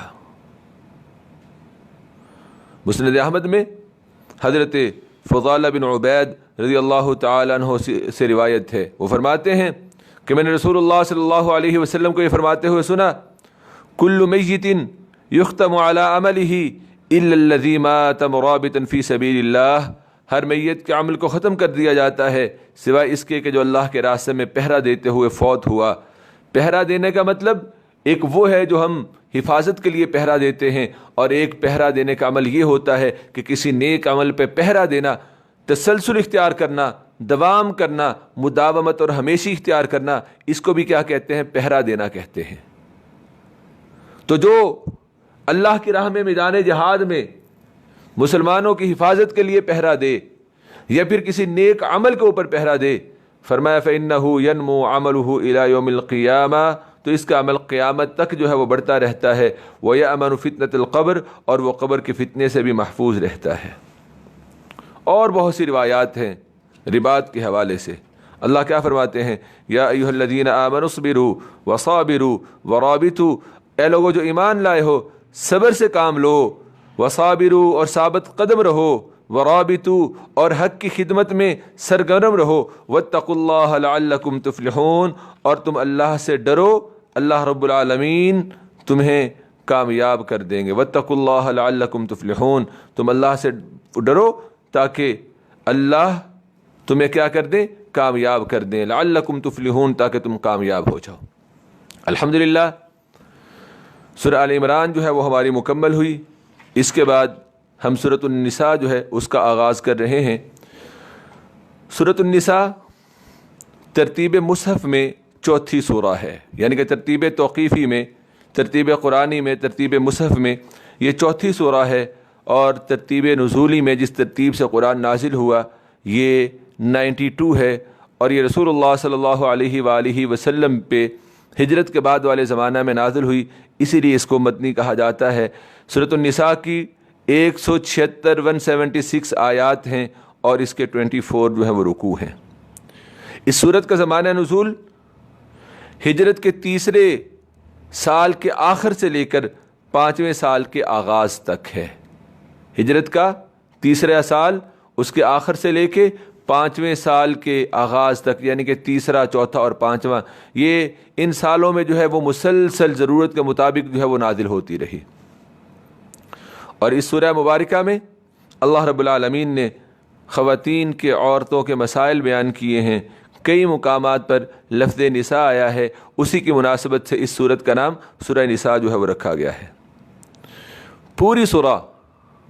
کئی مضامین اور کئی خطبات پر مشتمل ہے، الگ الگ موضوعات، الگ الگ باتیں، الگ الگ خطبات، لیکن وہ باہم جڑے ہوئے ہیں بحیثیت مجموعی. اگر اس سورت کے مضامین کو دیکھا جائے تو اس سورت کا ایک اسکیچ، ایک پک جو ہمارے سامنے نظر آتی ہے وہ یہ ہے کہ یہ سورہ اسلامی معاشرے اور ریاست کو اس دور میں جو خطرات درپیش تھے اور جو مسائل موجود تھے ان مسائل کو ختم کرنے کے لیے، عہدہ برا ہونے کے لیے جامع ہدایات پر مشتمل ہے. اور وہ صرف اس دور کے لیے نہیں بلکہ ہر دور کے لیے ہے کہ آپ نے اپنے معاشرہ کو کن بنیادوں کے اوپر استوار کرنا ہے، معاشرتی مسائل کا حل کس طرح سے ڈھونڈنا ہے، اور اگر اس طرح کے مصائب اور مشکلیں آپ کے سامنے آ جائیں تو ان سے آپ نے کس طرح سے عہدہ برا ہونا ہے۔ یہ ہدایات قیامت تک کے لیے آنے والے انسانوں کے لیے جو ہیں وہ یکساں اہمیت کی حامل ہے۔ سورہ کے اہم مضامین، ان کا مختصر سا تعارف جو ہے وہ آپ سمجھ لیجئے۔ سورت کے اہم مضامین میں وراثت کی تقسیم، یتیموں کے حقوق، تعدد ازواج کی اجازت اور ایک سے زیادہ بیویاں رکھنے کی حکمت پر جو ہے وہ بحث کی گئی ہے۔ اسلامی ریاست کے مخالفین، مشرکین عرب، مدینہ کے یہودی اور اپنی صفوں میں چھپے ہوئے مارے آستین منافقین کا تذکرہ کیا گیا ہے۔ ان منافقین کی شرارتوں اور خباثتوں کی تفصیلات بیان کرنے کے ساتھ ساتھ جرأت اور حکمت کے ساتھ ان سے عہدہ برا ہونے اور مقابلہ کرنے کے لیے جامع ہدایات جو ہیں وہ نازل کی گئی ہیں۔ غیر جانبدار قبائل، وہ لوگ جو نہ تو مشرکوں کا ساتھ دیتے ہیں نہ مسلمانوں کا ساتھ دیتے ہیں لیکن وہ اہل ایمان میں سے بھی نہیں ہیں، غیر جانبدار قبائل کے ساتھ دوستانہ تعلقات اور معاہدے، ان کی پابندی اور اس سے حاصل ہونے والے اخلاقی و عملی فوائد، اور اس کے ساتھ ساتھ معاہدے توڑ دینے والے لوگوں کے ساتھ جوابی کارروائی کے بارے میں ہدایت دی گئی ہے۔ اسلامی اخلاق و کردار کی تربیت اور نشو و نما کی تلقین کی گئی ہے، اور جہاں کہیں کوئی کمزوری سرزد ہوئی ہے اس کی اصلاح کے لیے توجہ جو ہے وہ دلائی گئی ہے۔ صلاۃ خوف یعنی کہ حالت جنگ میں نماز پڑھنے کا طریقہ، پانی نہ ملنے کی شکل میں تیمم کی اجازت اور اس کا طریقہ اور اس کے مسائل بھی اسی سورہ کے اندر بیان کیے گئے ہیں کہ معاشرتی، معاشی، تعزیری اور فوجداری قوانین بھی بیان کیے گئے ہیں۔ یہ تو تھا پوری سورۃ النساء کا تعارف، اور جو سورۃ النساء کا حصہ آج ہم پڑھنے والے ہیں اس کے مضامین کی جھلکیاں اور تعارف میں نے آپ کو کلاس کے آغاز اور ابتدا میں کر دی تھی۔ اب ہم سورۃ النساء کا آغاز کر رہے ہیں۔ بسم اللہ الرحمن الرحیم۔ یا ایھا الناس اتقوا ربکم الذی خلقکم من نفس واحدۃ وخلق منها زوجها وبث منهما رجالا كثيرا ونساء واتقوا الله الذي تساءلون به والارحام ان الله كان عليكم رقيبا۔ اے لوگو اپنے رب سے ڈرو۔ سورہ نساء مدنی سورت ہے، اور اس سورہ مبارکہ کی فضیلت میں حضرت عبداللہ بن مسعود رضی اللہ تعالی عنہ سے روایت ہے۔ وہ فرماتے ہیں کہ سورہ نساء میں 5 آیات ایسی ہیں کہ اگر مجھے پوری دنیا اور اس کا سارا ساز و سامان بھی مل جائے تو مجھے اتنی خوشی حاصل نہیں ہوگی جتنی سورہ نساء کی ان 5 آیات سے خوشی حاصل ہوئی ہے۔ اور وہ 5 آیات یہ ہیں: ان اللہ لا یظلم مثقال ذرہ، جو سورۃ النساء کی آیت نمبر 40 ہے۔ دوسری آیت ان تجتنبوا کبائر ما تنہون عنہ، یہ سورۃ النساء کی آیت نمبر 31 ہے۔ تیسری آیت ان اللہ لا یغفر ان یشرک بہ ویغفر ما دون ذلک لمن یشاء، یہ سورۃ النساء کی آیت نمبر 48 ہے۔ چوتھی آیت ولو انہم اذ ظلموا انفسہم جاؤک فاستغفروا اللہ واستغفر لهم الرسول لوجدوا اللہ توابا رحیما، یہ سورۃ النساء کی آیت نمبر 64 ہے۔ اور 5ویں آیت وَمَن يَعْمَلْ سُوءًا أَوْ يَظْلِمْ نَفْسَهُ ثُمَّ يَسْتَغْفِرِ اللَّهَ يَجِدِ اللَّهَ غَفُورًا، یہ سورۃ النساء کی آیت نمبر 110 ہے۔ یعنی کہ حضرت ابن مسعود رضی اللہ تعالیٰ عنہ فرماتے ہیں سورۃ النساء کی 5 آیات، آیت نمبر 40، 31، 48، 64 اور آیت نمبر 110، یہ 5 آیات سے مجھے اتنی خوشی حاصل ہوئی، اتنا سامان مسرت مجھے ملا کہ اگر دنیا اور دنیا کے اندر جو کچھ ہے وہ بھی میرے سامنے لا کے رکھ دیا جائے، اسے دیکھ کے مجھے اتنی خوشی نہیں ہوگی جتنی سورۃ النساء کی ان 5 آیات سے مجھے خوشی ہوئی۔ امام حاکم نے اپنے مستدرک میں حضرت عبداللہ بن عباس سے روایت کیا، انہوں نے فرمایا کہ سورہ نساء کے بارے میں مجھ سے جو چاہو پوچھو، میں نے قرآن کو چھوٹی عمر ہی میں پڑھ لیا تھا۔ سورۃ النساء کے اندر موجود احکامات، ان کو سمجھنا اور جاننا بہت ہی ضروری ہے۔ کیوں؟ جب آپ ان کو سمجھ لیں گے، جان لیں گے، اگر آپ ایک مرد ہیں تو بحیثیت خامد آپ کی معاشرتی زندگی بہت بہتر ہو جائے گی۔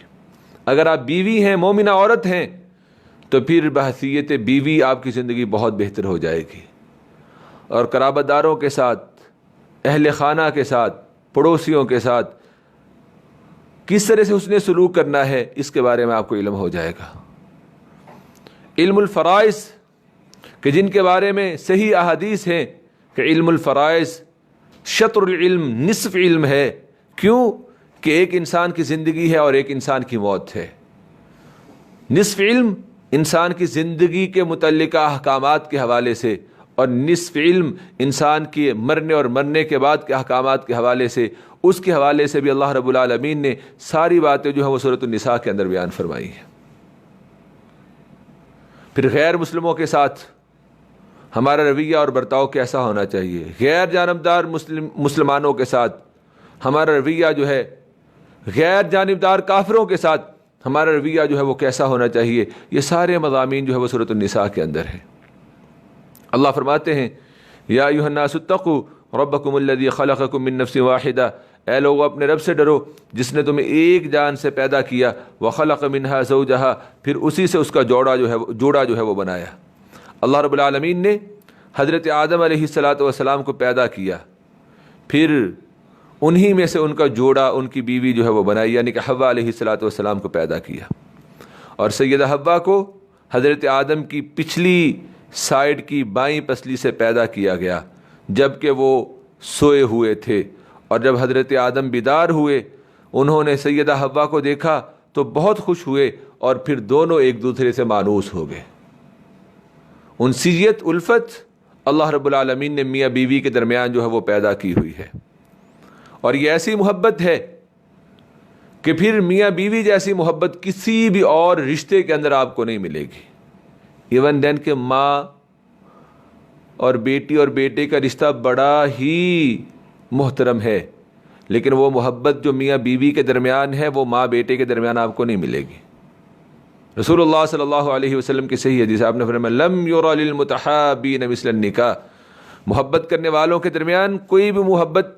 دیکھی ہی نہیں گئی جیسی کہ نکاح کے اندر محبت جو ہے وہ دیکھی جاتی ہے۔ رسول اللہ صلی اللہ علیہ وآلہ وسلم نے فرمایا ان المرأة خلقت من ضلع، اللہ نے فرمایا وخلق منها زوجها، اور اسی میں سے اس کا زوج، اس کا جوڑا جو ہے وہ بنایا گیا۔ اور رسول اللہ صلی اللہ علیہ وآلہ وسلم نے بیان فرمایا اس آیت کی تفسیر میں فإن المرأة خلقت من ضلع، عورت کو پسلی سے پیدا کیا گیا ہے، وإن أعوج شيء في الضلع أعلاه، اور پسلی میں سب سے ٹیڑھا حصہ اس کا اوپر والا حصہ ہوتا ہے، فإن ذهبت تقيمه كسرته، اگر تم اسے سیدھا کرنا چاہو گے تو توڑ بیٹھو گے، وإن استمتعت بها استمتعت بها، اور اگر اس سے فائدہ اٹھاؤ تو اسی طرح فائدہ اٹھاؤ گے کہ وفيها عوج، اس میں ٹیڑھا پن ہوگا۔ گزارا کرنا ہے، لازماً ساتھ لے کے چلنا ہے۔ اس کے حوالے سے انشاءاللہ العزیز ہم آگے روایات اور احادیث جو ہیں وہ پڑھیں گے کہ بیوی نے کس طرح خاوند کی اطاعت کرنی ہے، اور خاوند نے کس طرح حسن معاشرت کے ساتھ بیوی سے حسن سلوک کرتے ہوئے گھر کو جو ہے وہ قائم رکھنا ہے۔ وَبَثَّ مِنْهُمَا رِجَالًا كَثِيرًا وَنِسَاءً، اور پھر ان دونوں مرد اور عورت سے، آدم و حوا سے مرد اور عورتیں کثرت سے پھیلا دیے۔ وَاتَّقُوا اللَّهَ الَّذِي تَسَاءَلُونَ بِهِ وَالْأَرْحَامَ، اور اللہ سے ڈرو جس کے نام پہ تم سوال کرتے ہو اور رشتہ داریوں کو توڑنے سے جو ہے وہ تم بچو۔ ان اللہ کان علیکم رقیبا، بے شک اللہ رب العالمین تم پر نگہبان ہے۔ تساءلون بہ کا مطلب کیا ہے کہ تم اللہ تعالی کے نام پہ رشتہ داریوں کا سوال کرتے ہو، پھر اس اللہ کے نام پہ ہی تم رشتہ داریوں کو جوڑے بھی رکھا کرو اور صلہ رحمی بھی جو ہے وہ کیا کرو۔ وآتوا اليتامى أموالهم ولا تتبدلوا الخبيث بالطيب ولا تأكلوا أموالهم إلى أموالكم إنه كان حوبا كبيرا۔ سورہ نساء کی آیت نمبر 2 سے لے کے 4 تک اللہ رب العالمین نے بہت سے احکامات بیان فرمائے ہیں۔ یہ 3 آیات بہت سے احکامات کا مجموعہ ہے۔ پہلا حکم کیا ہے؟ وآتوا اليتامى أموالهم، اور یتیموں کو ان کا مال دے دو۔ یتیم وہ شخص کہ جس کا باپ فوت ہو گیا اور ابھی وہ بالغ نہیں ہوا. اور انسان بالغ کب ہوتا ہے اس کے حوالے سے انشاءاللہ العزیز ہم آگے پڑھیں گے یتیم کے مزید احکامات کے حوالے سے کہ بالغ کسے کہا جاتا ہے.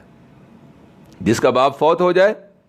اس کا وارث فوت ہو جائے اور وہ مال چھوڑ کے جائے اور بچہ جو ہے وہ ابھی نہ بالغ ہو نہ سمجھ ہو اور اس کے ورثاء, اس کا ذمہ دار, اس کی کفالت کرنے والا یتیم کے مال کو ہڑپ کر لے, اس سے جو ہے وہ شریعت نے منع فرمایا ہے. پہلا حکم کیا ہے؟ وَآتُوا الْيَتَامَ أَمْوَالَهُمْ, یتیموں کے مال کی حفاظت کا حکم ہے. اور ساتھ حکم دیا گیا وَلَا تَتَبَدَّلُوا الْخَبِيثَ بِالطَّيِّبِ, اور ناپاک کو پاک کے عوض نہ بدلو. حضرت سعید بن مسیب رحمہ اللہ اور امام زہری فرماتے ہیں کہ اس آیت کا معنی یہ ہے کہ کمزور اور مریل جانور دے کر اس کے عوض صحت مند اور موٹے جانور کو نہ لو. اس طرح ابراہیم نخعی اور ضحاک فرماتے ہیں کہ کھوٹے سکے دے کر اچھے سکے جو ہے وہ نہ لو. مطلب یہ ہے کہ یتیم کا مال ہے وہ اچھا ہے اور تمہارا مال جو ہے وہ عمدہ نہیں ہے. تم اس طرح سے تبدیل کر لو کہ اپنا مال یتیم کے مال میں شامل کر لو اور یتیم کے عمدہ مال کو اپنے مال میں شامل کر لو. اس سے منع فرمایا گیا وَلَا تَتَبَدَّلُوا الْخَبِيثَ بِالطَّيِّبِ, اور اچھے مال کو برے مال سے نہ بدلو. وَلَا تَأْكُلُوا أَمْوَالَهُمْ إِلَىٰ أَمْوَالِكُمْ, اور تم ان یتیموں کے مال اپنے مال کے ساتھ ملا کر نہ کھا جاؤ. إِنَّهُ كَانَ حُوبًا كَبِيرًا, بے شک یہ بہت بڑا گناہ ہے. یتیم کا مال ہڑپ کر جانا یا اس کے اندر کوئی ہیلا سازی کر کے اس کے عمدہ مال کو اپنے مال میں شامل کر کے ردی مال کو اس کے مال میں شامل کر دینا, یا پھر باہم اپنا اور یتیم کا مال اکٹھا کر لینا اور کوئی تجارت کر کے اس کے اندر نقصان ظاہر کر کے یتیم کا مال ہی ہڑپ کر جانا. فرمایا یہ تینوں کام جو ہے اللہ کے نزدیک بہت بڑے گناہ ہیں. وَإِنْ خِفْتُمْ أَلَّا تُقْسِطُوا فِي الْيَتَامَى, آیت نمبر 3. اس میں اللہ رب العالمین نے یتیم لڑکیوں سے کم حق مہر کے عوض نکاح کرنے کی مخالفت کی ہے. یتیم لڑکی ہے, یتیم بچی ہے, اب اس کا کوئی وارث نہیں ہے. آپ کہیں گے چلیں کوئی بات نہیں, اس بوجھ کو سر سے اتارنا ہی ہے, جس طرح بھی اتارا جا سکتا ہے اتار دیا جائے. کم حق مہر کا معاوضہ کر لیا جائے, کم حق مہر کا مطالبہ رکھا جائے, کم حق مہر دیا جائے, اور اس کو اس وجہ سے کہ وہ زیر کفالت ہے یا اس وجہ سے کہ اس کا حقیقی وارث موجود نہیں ہے اس سے جان چھڑائی جائے, اس کے اللہ نے جو ہے مخالفت کی ہے. امام بخاری رحمہ اللہ نے حضرت عائشہ رضی اللہ تعالیٰ عنہ کی روایت کو بیان کیا ہے کہ ایک شخص کے پاس یتیم لڑکی تھی, اس نے اس سے نکاح کر لیا. اس لڑکی کا ایک کھجور کا درخت تھا اور اسی درخت کی وجہ سے وہ اس لڑکی کو اپنے پاس روکے ہوا تھا, جبکہ اس لڑکی کو اس کی طرف سے کچھ نہیں ملتا تھا. تو پھر اس کے بارے میں اللہ رب العالمین نے یہ آیہ مبارکہ جو ہے وہ نازل فرمائی. وَإِنْ خِفْتُمْ أَلَّا تُقْسِطُوا فِي الْيَتَامَى, اگر تمہیں ڈر ہو کہ تم یتیم لڑکیوں کے بارے میں انصاف نہیں کر سکو گے. اسی طرح صحیح بخاری میں حضرت عروہ بن زبیر رضی اللہ تعالیٰ عنہ کی روایت موجود ہے کہ انہوں نے حضرت عائشہ رضی اللہ تعالیٰ عنہ سے اس آیت کے بارے میں جو سورۃ النساء کی آیت نمبر 3 ہے وَإِنْ خِفْتُمْ أَلَّا تُقْسِطُوا فِي الْيَتَامَى کے بارے میں پوچھا, تو حضرت عائشہ نے اپنے بھانجے حضرت عروہ کو فرمایا اس سے مراد وہ لڑکی ہے جو اپنے وارث کی گود میں پرورش پاتی ہے اور اس کے مال میں شریک ہوتی تھی اور اسے اس کا مال اور حسن و جمال پسند ہوتا تھا, لہذا اس کا ولی یہ چاہتا تھا کہ حق مہر میں انصاف کیے بغیر اس سے نکاح کر لے, تو انہیں منع کر دیا گیا کہ وہ یتیم لڑکیوں سے نکاح نہ کریں الا یہ کہ وہ انصاف کریں. کم حق مہر کے عوض یتیم لڑکی سے نکاح یا یتیم لڑکی کے نکاح کی مخالفت جو ہے وہ کی گئی ہے. دوسرا حکم کیا ہے؟ فَانْكِحُوا مَا طَابَ لَكُم مِّنَ النِّسَاءِ مَثْنَىٰ وَثُلَاثَ وَرُبَاعَ, پھر تم ان یتیم لڑکیوں سے نکاح نہ کرو, ان کی بجائے ان عورتوں سے نکاح کرو جو تمہیں اچھی لگیں, 2 عورتوں سے, 3 عورتوں سے یا 4 عورتوں سے. شریعت نے بیک وقت تعدد ازواج میں ایک حد جو ہے وہ مقرر کر دی, اور وہ تعدد ازواج کے اندر حد کیا ہے کہ ایک ہی وقت میں کوئی بھی مومن مرد اپنی نکاح کے اندر 4 بیویوں کو جو ہے وہ رکھ سکتا ہے. 4 سے زائد ایک ہی وقت میں نہیں رکھی جا سکتی. یہ صرف امت محمد میں رسول اللہ صلی اللہ علیہ وآلہ وسلم کا جو ہے وہ خاصہ تھا. پھر فرمایا تیسرا حکم اس آیت کے اندر جو ہے، آیت نمبر 3 کے اندر تیسرا حکم، فَإِنْ خِفْتُمْ أَلَّا تَعْدِلُوا فَوَاحِدَةً أَوْ مَا مَلَكَتْ أَيْمَانُكُمْ، پھر اگر تمہیں ڈر ہو انصاف ہو کہ تم انصاف نہیں کر سکو گے، 2 میں 3 میں 4 میں تم باہم انصاف نہیں کر سکو گے، تو فواحدتاً پھر ایک ہی عورت سے نکاح کر لیا کرو، او ما ملکت ایمانکم، یا جو تمہاری ملکیت کے اندر لونڈیاں موجود ہیں جو اس دور میں تھی آج نہیں ہیں، ان سے جو ہے وہ ازدواجی تعلق قائم رکھو، ذالک ادنی اللہ تعولوا، یہ زیادہ بہتر ہے، اس طرح تم نا انصافی کرنے سے بچے رہو گے۔ آیت نمبر 4، اس کے اندر بھی 2 احکامات ہیں۔ پہلا حکم کیا ہے؟ وَآتُوا النِّسَاءَ صَدُقَاتِهِنَّ نِحْلَةً، تم عورتوں کو خوشی کے ساتھ ان کے حق مہر جو ہے وہ دے دو۔ وَآتُوا النِّسَاءَ صَدُقَاتِهِنَّ نِحْلَةً، اور عورتوں کو ان کے حق مہر خوشی سے دے دیا کرو۔ پہلی بات تو یہ ہے کہ حق مہر اتنا انسان کو مقرر کرنا چاہیے جتنی انسان کی استطاعت اور طاقت ہے،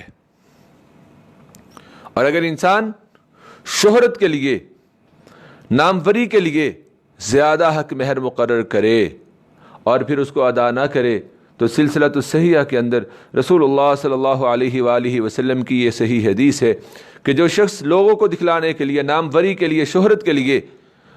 زیادہ حق مہر مقرر کرے اور پھر وہ اس کو ادا نہ کرے، مر جائے، تو یہ شادی شدہ شخص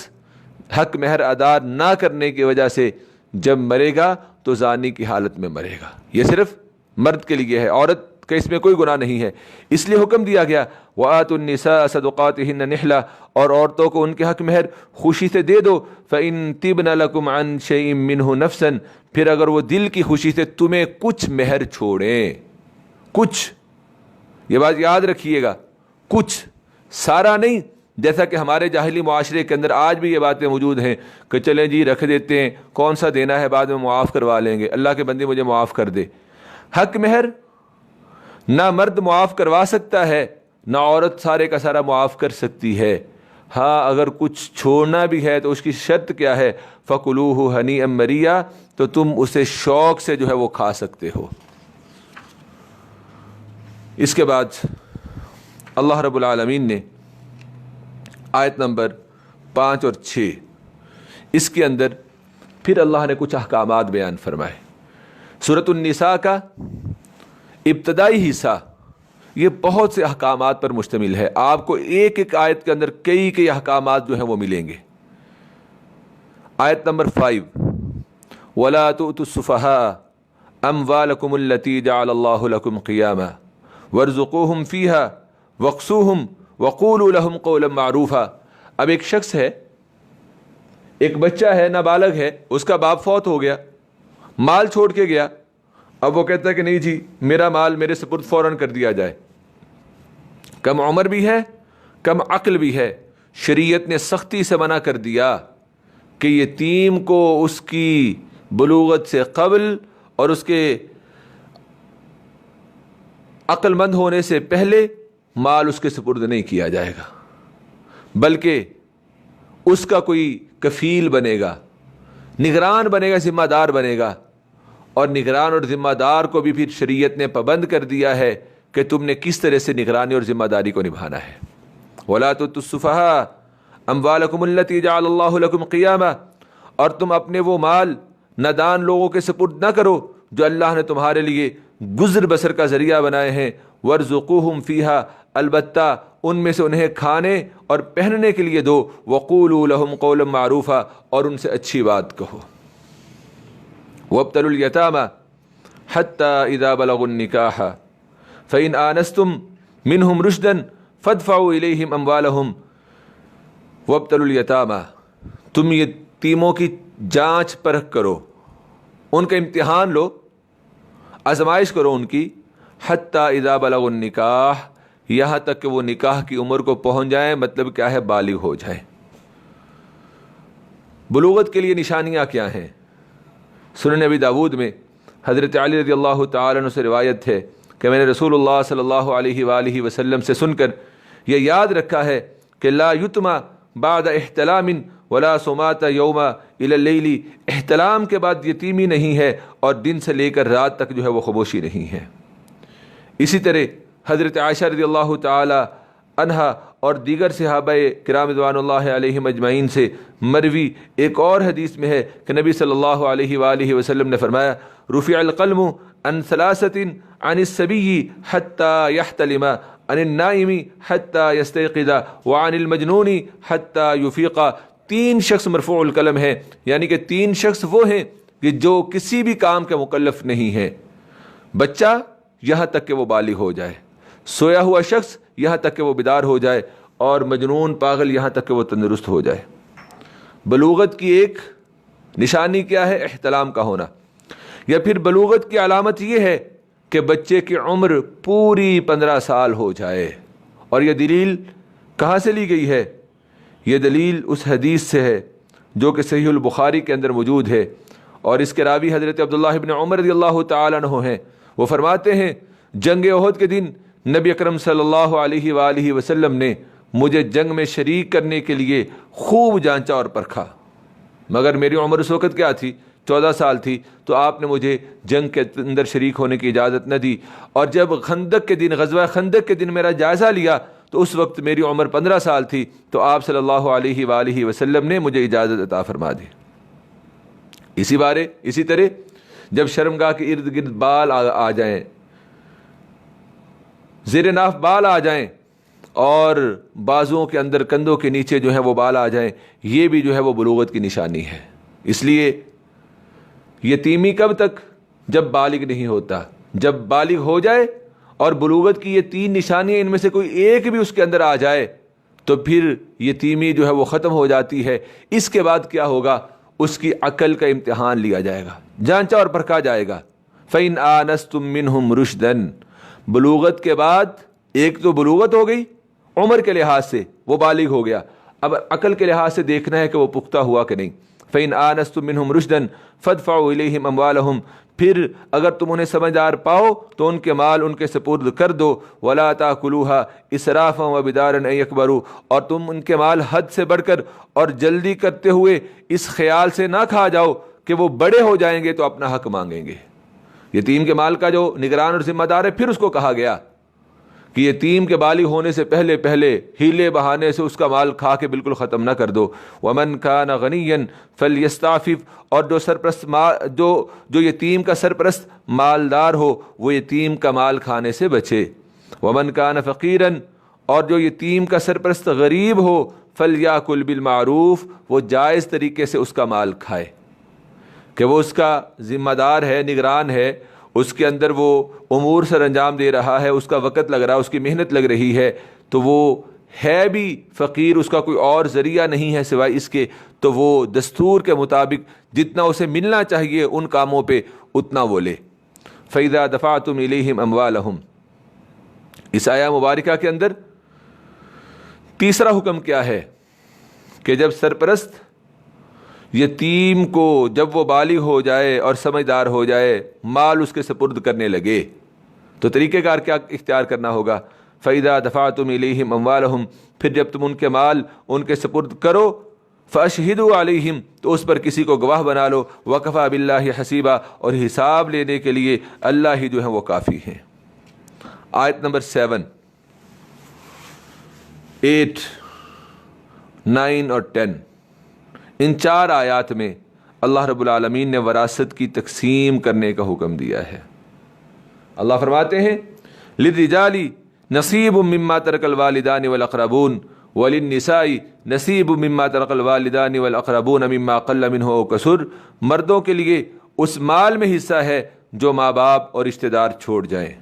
اور عورتوں کے لیے بھی حصہ ہے اس مال میں جو ماں باپ اور رشتہ دار چھوڑ جائیں۔ مِمَّا قَلَّ مِنْهُ أَوْ كَثُرَ، یہ چھوڑا ہوا مال، یہ ترکہ کم ہو یا زیادہ ہو، نصیب مفروضہ، اس میں ہر ایک کا مقرر کیا ہوا حصہ ہے، جو ابھی ہم سورہ نساء کے اندر پڑھیں گے کہ اللہ نے حصے جو ہے مقرر کر دیے۔ وَإِذَا حَضَرَ الْقِسْمَةَ أُولُو الْقُرْبَى وَالْيَتَامَى وَالْمَسَاكِينَ، ایک تو وہ ہے نا کہ جن کے حصے مقرر ہیں، وہ وارث ہیں، ترکہ میں سے انہیں مال ملنا ہی ملنا ہے، اللہ نے ان کا حصہ جو ہے وہ مقرر کر دیا ہے۔ اب جب تقسیم ہو رہی ہے ترکہ کی تو جو وراثت لینے والے ہیں وارث وہ تو حاضر ہیں ہی ہیں، اگر ان کے علاوہ کوئی اور آ جائے۔ کون؟ وَإِذَا حَضَرَ الْقِسْمَةُ، اور جب تقسیم کے وقت حاضر ہوں دور کے رشتہ دار، وَالْيَتَامَى یتیم، وَالْمَسَاكِينُ اور مسکین، فَارْزُقُوهُم مِّنْهُ تو انہیں بھی اس ترکہ میں سے کچھ دے دو، وَقُولُوا لَهُمْ قَوْلًا مَّعْرُوفًا اور ان سے اچھی بات کہو، یہ نہ کہو اچھا آج مال تقسیم ہونا تھا آگے منہ اٹھا کے ہمیں بھی کچھ مل جائے گا، لو آئے گئے ہو تو تمہیں ہم دے دیتے ہیں، اس طرح کے دل دکھانے والی باتیں نہیں، کچھ انہیں بھی دے دو۔ وَلْيَخْشَ الَّذِينَ لَوْ تَرَكُوا مِنْ خَلْفِهِمْ ذُرِّيَّةً ضِعَافًا خَافُوا عَلَيْهِمْ، اور لوگوں کو اس بات سے ڈرنا چاہیے کہ اگر وہ مرتے وقت اپنے پیچھے بے بس اولاد چھوڑ جائیں تو انہیں ان کے بارے میں کتنی فکر ہوگی، کتنی فکر ہوگی۔ بہت فکر مند ہوتے ہیں ماں باپ اولاد کے حوالے سے۔ اور یہ بات جو اس آیت کی تفسیر کے اندر ابھی ہم پڑھنے والے ہیں وہ میں سورہ بقرہ کے اندر کہ جہاں اللہ رب العالمین نے وصیت کو فرض کیا ہے، اس وصیت کے ضمن میں نے یہ بات وہاں پہ ضمناً جو ہے وہ ذکر کی تھی، لیکن یہاں پہ اب تفصیلاً جو ہے وہ سمجھ لیتے ہیں۔ صحیح بخاری میں اور صحیح مسلم میں حدیث ہے کہ رسول اللہ صلی اللہ علیہ وآلہ وسلم جب سعد بن ابی وقاص رضی اللہ تعالیٰ عنہ کی عیادت کے لیے تشریف لے گئے تو حضرت سعد نے عرض کی، یا رسول اللہ صلی اللہ علیہ وسلم میں کافی تکلیف میں ہوں اور بہت مالدار ہوں، میرے ورثاء میں صرف میری ایک بیٹی ہے، تو کیا میں اپنے مال کا 2/3 حصہ صدقہ کر سکتا ہوں؟ ایک حصہ رہنے دوں، 2 حصہ جو ہے وہ میں مال صدقہ کر دوں؟ آپ صلی اللہ علیہ وآلہ وسلم نے فرمایا لا، نہیں، 2/3 نہیں۔ وہ فرماتے ہیں افاتصدق بشطرہ، کیا میں اپنے مال کا نصف صدقہ کر سکتا ہوں؟ آپ نے فرمایا لا، نہیں۔ قلت، میں نے کہا فالثلث، یا رسول اللہ صلی اللہ علیہ وآلہ وسلم کیا میں 1/3 صدقہ کر سکتا ہوں؟ آپ نے فرمایا الثلث، ہاں 1/3 صدقہ کر سکتے ہو، لیکن والثلث کثیر، 1/3 بھی بہت زیادہ ہے۔ انک ان تذر ورثتک اغنیاء خیر من ان تذرهم عالۃ یتکففون الناس، 1/3 بھی بہت زیادہ ہے کیونکہ تم اپنے وارثوں کو دولت مند چھوڑ جاؤ، یہ اس سے کہیں بہتر ہے کہ تم انہیں فقیر چھوڑ جاؤ اور وہ لوگوں کے سامنے ہاتھ پھیلاتے پھریں۔ یہ سارا مال اللہ کی راہ میں دے گے اور ورثاء جو ہیں وہ بعد میں لوگوں کے سامنے ہاتھ پھیلاتے رہیں، یہ بہتر نہیں ہے۔ بہتر کیا ہے کہ ورثاء کے لیے مال چھوڑ کے جاؤ۔ اس لیے میں نے وہاں پہ ذکر کیا تھا کہ اللہ نے اب حصے مقرر کر دیے ہیں، اب حصوں کے تقرر کے بعد، مقرر ہو جانے کے بعد وصیت کی جا سکتی ہے ان کے حق میں جن کے شریعت نے حصے مقرر نہیں کیے، لیکن وہ بھی مشروط ہے 1/3 مال کے ساتھ۔ 1/3 کی آپ وصیت کر سکتے ہیں، 1/3 سے زائد کی آپ وصیت نہیں کر سکتے ہیں۔ اسی لیے اللہ نے فرمایا وَلْيَخْشَ الَّذِينَ لَوْ تَرَكُوا مِنْ خَلْفِهِمْ ذُرِّيَّةً ضِعَافًا خَافُوا عَلَيْهِمْ فَلْيَتَّقُوا اللَّهَ، بس انہیں اللہ سے ڈرنا چاہیے، وَقُولُوا قَوْلًا سَدِيدًا، اور ہمیشہ سیدھی اور سچی بات کہنی چاہیے۔ إِنَّ الَّذِينَ يَأْكُلُونَ أَمْوَالَ الْيَتَامَى ظُلْمًا إِنَّمَا يَأْكُلُونَ فِي بُطُونِهِمْ نَارًا، پھر اللہ نے دوبارہ یتیم کا ناحق مال کھانے سے منع فرمایا، اس کی وعید اور سزا سنائی۔ بے شک جو لوگ یتیموں کا مال ظلم کے ساتھ کھاتے ہیں وہ اپنے پیٹ میں آگ بھرتے ہیں، وَسَيَصْلَوْنَ سَعِيرًا، وہ ان قریب جلد جو ہے وہ دہکتی آگ کے اندر داخل ہوں گے۔ صحیح بخاری صحیح مسلم میں حضرت ابو ہریرہ رضی اللہ تعالیٰ عنہ سے روایت ہے، رسول اللہ صلی اللہ علیہ وآلہ وسلم نے فرمایا اجتنبوا السبع الموبقات، 7 ہلاک کر دینے والے گناہوں سے بچو، تباہ کن چیزوں سے بچو۔ قالوا، صحابہ نے کہا یا رسول اللہ صلی اللہ علیہ وسلم وما ہن،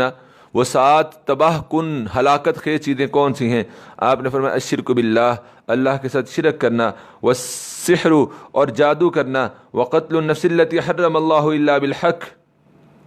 اور اس نفس کو ناحق قتل کرنا جسے اللہ تعالیٰ نے حرام قرار دیا ہو، وَأَكْلُ الرِّبَا، سود کا کھانا، وَأَكْلُ مال الیتیم، یتیم کے مال کو کھانا، وَالتَّوَلِّي یوم الزحف، اور جنگ کے دن پیٹ پھیر کر بھاگ جانا، وَقَذْفُ الْمُحْصَنَاتِ الْمُؤْمِنَاتِ الْغَافِلَاتِ، پاک دامن بھولی بھالی مومن عورتوں پر بہتان لگانا، یہ 7 چیزیں جو ہیں وہ انتہائی تباہ کن ہیں، ہلاکت خیز ہیں. ان چیزوں سے بچو. اور ان 7 کے اندر اکل مال الیتیم، یتیم کا مال کھانا بھی ہے. اب اس کے بعد سورۃ النساء کی آیت نمبر 11، 12 اور 13، ان 3 آیات میں اللہ رب العالمین نے وراثت کی تقسیم کو بیان فرمایا ہے. اور اس میں جو حصے یہاں پہ رکھے گئے ہیں، جن کے نام لیے گئے ہیں، انہیں وراثت کی اصطلاح میں اصحاب الفروض کہا جاتا ہے. یعنی کہ وہ لوگ جن کے حصے لازم کر دیے گئے ہیں، فرض اور مقرر کر دیے گئے ہیں، اور کہیں سے بھی ان کے حصوں کو ختم جو ہے وہ نہیں کیا جا سکتا ہے. یوصیکم اللہ فی اولادکم للذکر مثل حظ الانثیین فإن کن نساء فوق اثنتین فلہن ثلثا ما ترک. اس آیہ مبارکہ کا شان نزول کیا ہے؟ سبب نزول کیا ہے؟ کیوں اللہ نے وراثت میں حصے مقرر کیے؟ امام بخاری رحمہ اللہ نے اس آیت کی تفسیر میں حضرت جابر بن عبداللہ رضی اللہ تعالیٰ عنہ کی یہ روایت بیان کی ہے کہ رسول اللہ صلی اللہ علیہ وسلم اور حضرت ابوبکر صدیق پیدل چلتے ہوئے بنو سلمہ میں آ کر میری عیادت کی. رسول اللہ صلی اللہ علیہ وسلم جس وقت میرے پاس یعنی کہ جابر بن عبداللہ کے پاس تشریف لائے، اس وقت میں بے ہوش تھا. آپ نے پانی منگوا کر وضو فرمایا اور مجھ پر پانی کے چھینٹے مارے، جس سے میں ہوش میں آ گیا. تو میں نے عرض کی اللہ کے رسول، میرے مال کے بارے میں آپ کا کیا حکم ہے کہ اس کو کس طرح سے تقسیم کیا جائے؟ تو اس وقت اللہ رب العالمین نے یہ آیت کریمہ نازل فرمائی، یوصیکم اللہ فی اولادکم للذکر مثل حظ الانثیین. اللہ تمہاری اولاد کے بارے میں تمہیں ارشاد فرماتے ہیں کہ ایک لڑکے کا حصہ 2 لڑکیوں کے حصے کے برابر ہے. اسی طرح سبب نزول کے اندر ایک اور روایت ہے جو کہ مسند احمد کے اندر موجود ہے، اور مسند احمد کے ساتھ ساتھ یہ سنن ابی داود میں اور جامع ترمذی اور سنن ابن ماجہ کے اندر بھی موجود ہے کہ سعد بن ربیع رضی اللہ تعالیٰ عنہ کی بیوی اپنی 2 بیٹیاں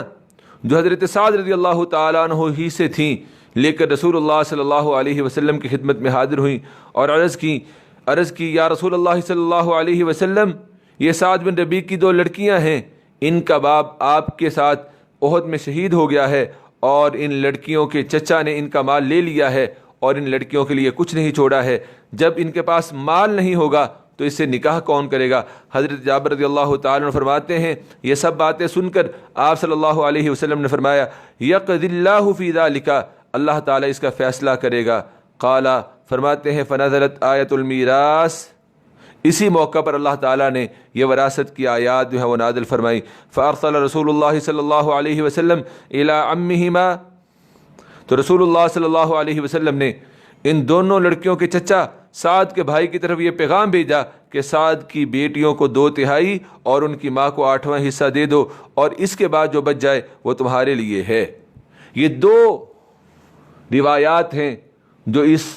آیت کی شان نزول اور سبب نزول کے اندر جو ہے وہ موجود ہیں. اللہ رب العالمین کیا فرماتے ہیں؟ یوصیکم اللہ فی اولادکم للذکر مثل حظ الانثیین. اللہ تمہاری اولاد کے بارے میں تم کو ارشاد فرماتے ہیں کہ ایک لڑکے کا حصہ 2 لڑکیوں کے حصے کے برابر ہے. ایام جہالت میں عورتوں کو وراثت سے بالکل محروم رکھا جاتا تھا. اللہ نے یہاں پہ عورتوں کے اوپر رحم اور کرم فرمایا اور ان کو وراثت کے اندر تقسیم کیا. پھر اگلی بات یہ ذہن کے اندر آتا ہے کہ جی دیکھیں، لڑکے کے مقابلے میں لڑکی کا حصہ جو ہے وہ کم رکھا گیا ہے. اس کی وجہ یہ ہے کہ عورت کو کئی ایک طرف سے حصے ملتے ہیں، جبکہ مرد کو ایک طرف سے ملتا ہے.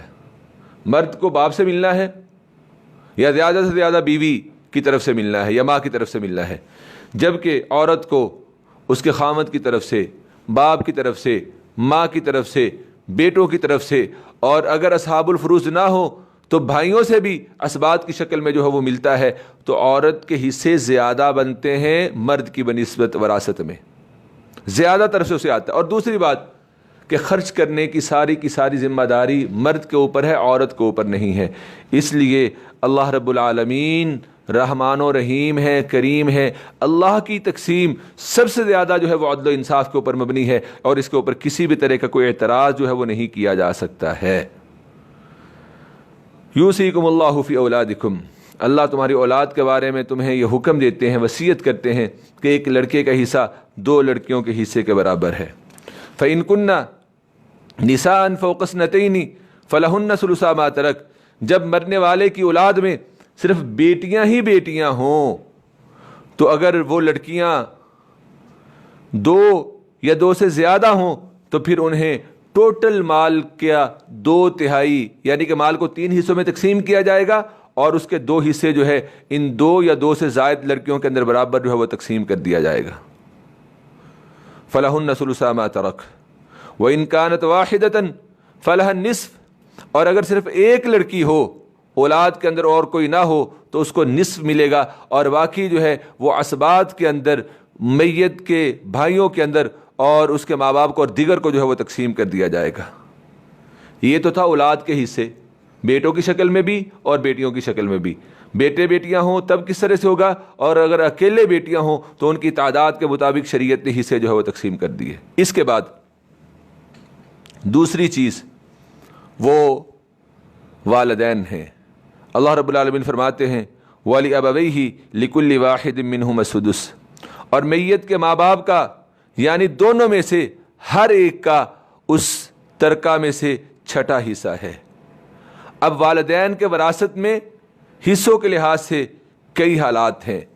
پہلی حالت اور کیفیت کیا ہے کہ اولاد کے ساتھ والدین بھی شریک ہوں، یعنی کہ مرنے والے کی اولاد بھی ہے اور اس کے ماں باپ بھی ہیں، تو اس صورت میں والدین میں سے ہر ایک کا 6واں حصہ ہوگا، اور اگر میت کی صرف ایک ہی بیٹی ہوگی تو اس کا نصف حصہ ہوگا، اور والدین میں سے ہر ایک کا 6واں، اور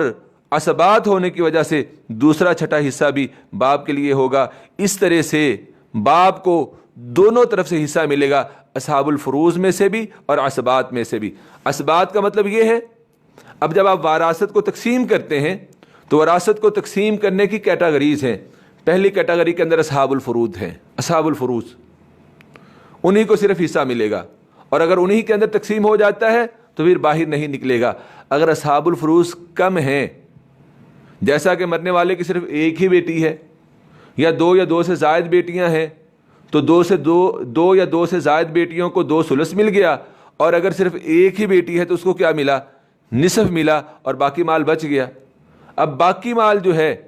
وہ بقیہ اصحاب الفروض کو مل جائے گا، یا پھر اگر اصحاب الفروض میں سے مال بچ جاتا ہے تو وہ عصبات کی طرف جائے گا۔ اور عصبات کس کو کہتے ہیں؟ گوشت کو، پٹھے کو، خون شریک رشتے، حقیقی بھائی، حقیقی بہن، سگے بھائی، ماں باپ دونوں طرف سے، ان کو جو ہے وہ عصبات جو ہے وہ کہا جاتا ہے۔ اور عصبات کے اندر باپ بھی شامل ہے، حقیقی بہن بھائی بھی شامل ہیں، اور چچا تایا، یہ سارے جو ہیں وہ عصبات کے اندر آتے ہیں۔ لیکن الاقرب فالاقرب کے تحت جو ہے وہ وراثت کی تقسیم ہوتی ہے۔ اگر قرابت دار موجود ہوں، ان تک حصے جو ہے وہ پورے ہو جائیں، مال پورا ہو جائے، تو ان کے بعد والوں کے لیے نہیں ہے۔ اگر قرابت دار بالکل قریبی نہیں موجود ہیں تو پھر جو بعد والے رشتہ دار ہیں انہیں جو ہے وہ وراثت ملے گی۔ تو والدین کے حصوں کے بارے میں بات ہو رہی تھی، ایک شکل میں نے آپ کو بتا دی۔ دوسری شکل، صرف ماں باپ ہی وارث ہوں، مرنے والا مر گیا، اس کی کوئی اولاد نہیں، بیٹے بیٹیاں بیوی کوئی بھی نہیں ہے، تو پھر اس حالت میں ماں کا حصہ جو ہے وہ 1/3 ہوگا، اور باقی سارے کا سارا عصبہ ہونے کی وجہ سے باپ ہوگا، تو باپ کا ہوگا۔ اس حالت میں وہ شریعت کا بنیادی جو تصور ہے کہ للذکر مثل حظ الانثیین، مرد کے لیے عورت سے دگنا ہے، تو یہاں ماں کو 1/3 مل گیا، اور باقی 2 حصے جو ہے للذکر مثل حظ الانثیین کے تحت جو ہے وہ باپ کو مل گئے۔ جب والدین بھائیوں کے ساتھ شریک میراث ہوں، بھائی خواہ ماں باپ کی طرف سے ہوں، یا صرف باپ کی طرف سے، یا صرف ماں کی طرف سے، تو انہیں باپ کی موجودگی میں کچھ نہیں ملے گا، البتہ وہ ماں کے ضرور جو ہے وہ وارث بنیں گے۔ تو یہ وراثت کی تقسیم اللہ رب العالمین نے یہاں پہ فرمائی، اور ہم پہلے حضرت عمر رضی اللہ تعالیٰ عنہ کے حوالے سے یہ حدیث پڑھ آئے ہیں کہ وراثت کا علم ایسا علم نہیں ہے کہ آپ اس کو فوراً جو ہے وہ سمجھ لیں، اس کے لیے ایک وقت، ضرورت اور ایک پوری ڈیٹیل اور تفصیل جو ہے وہ چاہیے۔ یہاں پہ اللہ رب العالمین نے صرف بنیادی باتیں بیان کی ہیں، اس لیے میں بھی ان بنیادی باتوں کو بیان کرتے ہوئے آگے جو ہے وہ چلنا چاہوں گا۔ وَلِأَبَوَيْهِ لِكُلِّ وَاحِدٍ مِّنْهُمَا السُّدُسُ،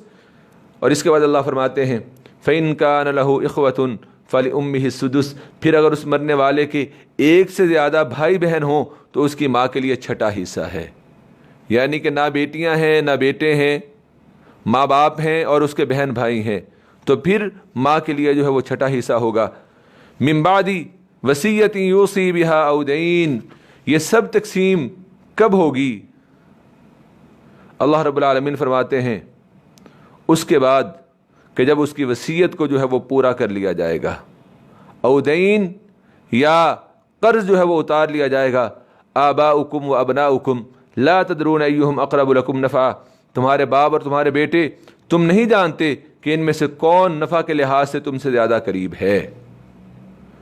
ہوتا کیا ہے ہمارے ہاں یہاں پہ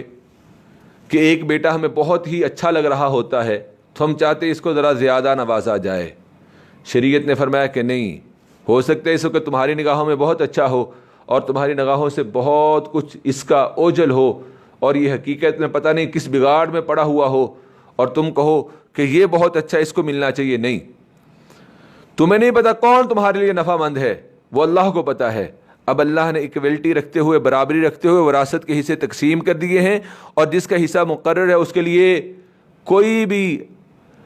ایکسیپشنل فیور جو ہے وہ آپ وصیت کی شکل میں نہیں دے سکتے ہیں۔ اس لیے اللہ نے فرمایا آباؤکم و ابناؤکم، تمہارے باپ اور تمہارے بیٹے تم نہیں جانتے ہو کہ ان میں سے کون نفع کے لحاظ سے تم سے زیادہ قریب ہے۔ فریضۃ من اللہ، یہ تقسیم اللہ کی طرف سے مقرر کردہ ہے۔ ان اللہ علیم حکیمہ، بے شک اللہ خوب جاننے والے اور بڑی حکمت والے ہیں۔ اس آیت کا ترجمہ ایک دفعہ پھر ہم ایک سیکوینس کے ساتھ پڑھتے ہیں تاکہ پوری آیت کا ترجمہ ہمیں اچھی طرح سے سمجھ جو ہے وہ آ جائے۔ یوصیکم اللہ فی اولادکم، اللہ تمہاری اولاد کے بارے میں وصیت کرتے ہیں۔ للذکر مثل حظ الانثیین، مرد کا حصہ دو عورتوں کے حصے کے برابر ہے۔ فإن کن نساء فوق اثنتین فلہن ثلثا ما ترک، اگر وہ عورتیں دو یا دو سے زیادہ ہوں تو ان کے لیے ترکے میں 2/3 حصہ ہے۔ وإن كانت واحدة فلها النصف، اور اگر ایک ہی لڑکی ہو تو اس کے لیے ٹوٹل مال کا آدھا حصہ ہے۔ وَلِأَبَوَيْهِ لِكُلِّ وَاحِدٍ مِّنْهُمَا السُّدُسُ مِمَّا تَرَكَ إِن كَانَ لَهُ وَلَدٌ، اور اس مرنے والے کے ماں باپ میں سے ہر ایک کے لیے چھوڑے ہوئے مال میں سے چھٹا حصہ ہے اگر مرنے والے کی اولاد ہو۔ فَإِن لَّمْ يَكُن لَّهُ وَلَدٌ وَوَرِثَهُ أَبَوَاهُ فَلِأُمِّهِ الثُّلُثُ، اور اس مرنے والے کے اگر بیٹے نہ ہوں، اولاد نہ ہو، وَوَرِثَهُ أَبَوَاهُ، تو اس مرنے والے کا وارث اس کا باپ ہی ہے، تو اس کے مال میں سے اس کی ماں کے لیے تیسرا حصہ ہوگا۔ فَإِن كَانَ لَهُ إِخْوَةٌ فَلِأُمِّهِ السُّدُسُ، پھر اگر اس مرنے والے کے ایک سے زیادہ بھائی بہن ہوں تو اس کی ماں کے لیے چھٹا حصہ ہوگا۔ یہ تقسیم کب ہے؟ اس کے بعد کہ جب مرنے والے کی وصیت کو پورا کر لیا جائے گا یا مرنے والے کے اوپر جو قرض ہے وہ ادا کیا جائے گا۔ اس کی وصیت اور قرض کو ادا کرنے کے بعد مال جو باقی بچے گا اس کی اس طرح سے تقسیم ہوگی۔ آباؤکم و ابناؤکم لا تدرون ایہم اقرب لکم نفعا، تمہارے باپ اور تمہارے بیٹے تم نہیں جانتے کہ ان میں سے کون نفع کے لحاظ سے تم سے زیادہ قریب ہے۔ فریضۃ من اللہ، یہ تقسیم اللہ کی طرف سے مقرر کی ہوئی ہے۔ ان اللہ علیم حکیمہ، بے شک اللہ رب العالمین خوب جاننے والے اور خوب حکمت والے ہیں۔ آیت نمبر 12، اس میں اللہ رب العالمین نے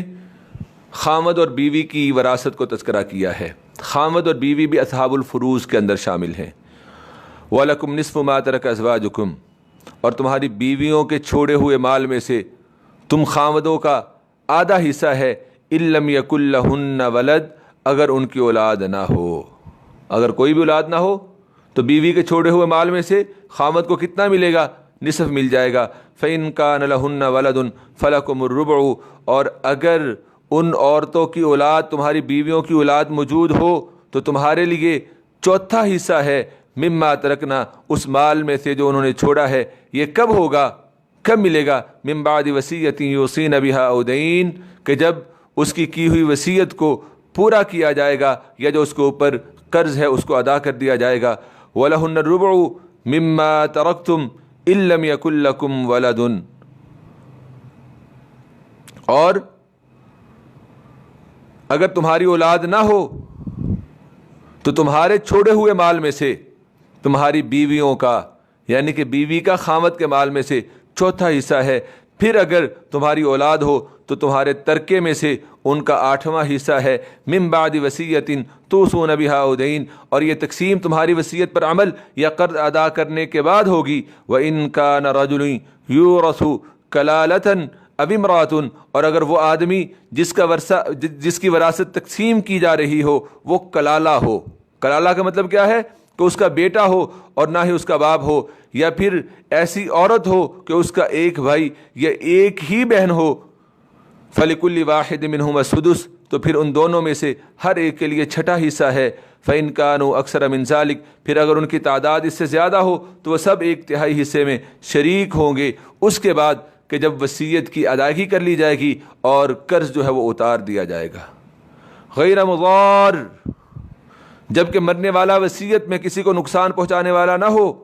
یہ وراثت کی تقسیم اللہ کی طرف سے تاکیدی حکم ہے۔ واللہ علیم حلیم، اور اللہ رب العالمین خوب جاننے والے اور خوب حوصلے والے ہیں۔ تلک حدود اللہ ومن یطع اللہ ورسولہ یدخلہ جنات تجری من تحتها الانہار خالدین فیہا وذلک الفوز العظیم، یہ اللہ کی حدیں ہیں، اور جو کہ شخص اللہ اور اس کے رسول کی فرمانبرداری کرے گا اللہ اسے ایسے باغات میں داخل کریں گے جن کے نیچے نہریں بہتی ہیں، وہ اس میں ہمیشہ ہمیشہ رہیں گے۔ وذلک الفوز العظیم، اور یہ بہت بڑی کامیابی ہے۔ ومن یعص اللہ ورسولہ، اور جو کوئی اللہ اور اس کے رسول کی نافرمانی کرے گا، ویتعد حدودہ، اور اس کی حدوں سے آگے نکلے گا، یدخلہ نارا، تو اللہ اسے آگ میں داخل کریں گے جس میں وہ ہمیشہ ہمیشہ رہیں گے۔ وَلَهُ عَذَابٌ مُبِینٌ، اور اس کے لیے رسوا کرنے والا عذاب ہے۔ ان آخری 2 آیات میں ان کے لیے جو اللہ کی تقسیم کو منوعاً مانتے ہیں، فرما برداری کرتے ہیں، ان کے لیے انعامات، اور جو اللہ نے وراثت کی تقسیم کر دی ہے اس کے اندر ڈنڈی مارتے ہیں، جیسا ہمارے ہاں ہے کہ مرنے والے کی بیٹیوں یعنی کہ بہنوں کو وراثت سے محروم رکھا جاتا ہے، اور بہنیں بھی بھائیوں کی ایموشنل بلیک میلنگ میں آ کے، جذباتی بلیک میلنگ میں آ کے، کہ بھائی کہتے اچھا اگر وراثت میں سے حصہ لے لیا نا تو پھر مرتے دم تک میرا اور تمہارا رشتہ ختم ہو گیا، تم ہم سے فارغ۔ اچھا پھر دیکھو تمہاری جب شادی ہوئی تھی، نکاح ہوا تھا، تو باپ نے تمہیں اتنا جہیز نہیں دیا تھا، اور باپ نے اگر اسے جہیز دیا تھا تو تمہاری بیوی کو تمہیں بھی تو زیور جو ہے وہ بنا کے دیا تھا، تمہیں بھی تو گھر بنا کے دیا، کمرہ بنا کے دیا تمہیں، تمہاری شادی کے اوپر بھی تو خرچ کیا گیا، اور یہ جہیز بنا کے دیا تھا اس میں تمہاری وراثت جو ہے وہ آ گئی۔ نہیں، جو بھی انسان اللہ کے دیے ہوئے اس حق کو کسی سے چھینتا ہے، یا کوئی انسان اللہ کے دیے ہوئے حق کو قبول نہیں کرتا ہے، یہ دونوں گناہگار ہیں، یہ بات یاد رکھیے گا۔ نہ بھائی بہن سے واپس لے سکتے ہیں، اور نہ بہن وراثت کا حصہ جو ہے وہ معاف کر سکتی ہے، یہ بات یاد رکھیے گا۔ کیوں؟ وصیت سے ہی منع کر دیا گیا کہ وصیت صرف 1/3 کی ہے۔ آپ اپنے ورثاء کو، جو آپ کے حقیقی ورثاء ہیں، آپ کی اولاد اور آپ کا خامد اور آپ کے ماں باپ، آپ ان کو محروم ہی نہیں کر سکتے ہیں۔ تو جب آپ نے بھائیوں کو معاف کر دیا، آپ کے پاس جو مال آ رہا تھا اس کا جو حقیقی وارث آپ کا خامد اور آپ کی اولاد تھی، آپ نے اس کو محروم کر دیا ہے۔ اسی لیے مسند احمد میں حضرت ابو ہریرہ رضی اللہ تعالی عنہ سے روایت ہے کہ رسول اللہ صلی اللہ علیہ وسلم نے فرمایا، ان الرجل لیعمل بعمل اہل الخیر 70 سنۃ، ایک شخص 70 سال تک نیک لوگوں جیسے عمل کرتا رہتا ہے۔ فَإِذَا أَوْصَى حَافَ فِي وَصِيَّتِهِ، لیکن آخر میں جب وصیت کرتا ہے تو اس وصیت میں ظلم سے کام لیتا ہے۔ فَيُخْتَمُ لَهُ بِشَرِّ عَمَلِهِ، چنانچہ اس کے اس برے عمل پر اس کا خاتمہ ہو جاتا ہے۔ فَيَدْخُلُ النَّارِ، وہ جہنم میں داخل کر دیا جاتا ہے۔ وَإِنَّ الرَّجُلَ لَيَعْمَلُ بِعَمَلِ أَهْلِ الشَّرِّ 70 سَنَةً،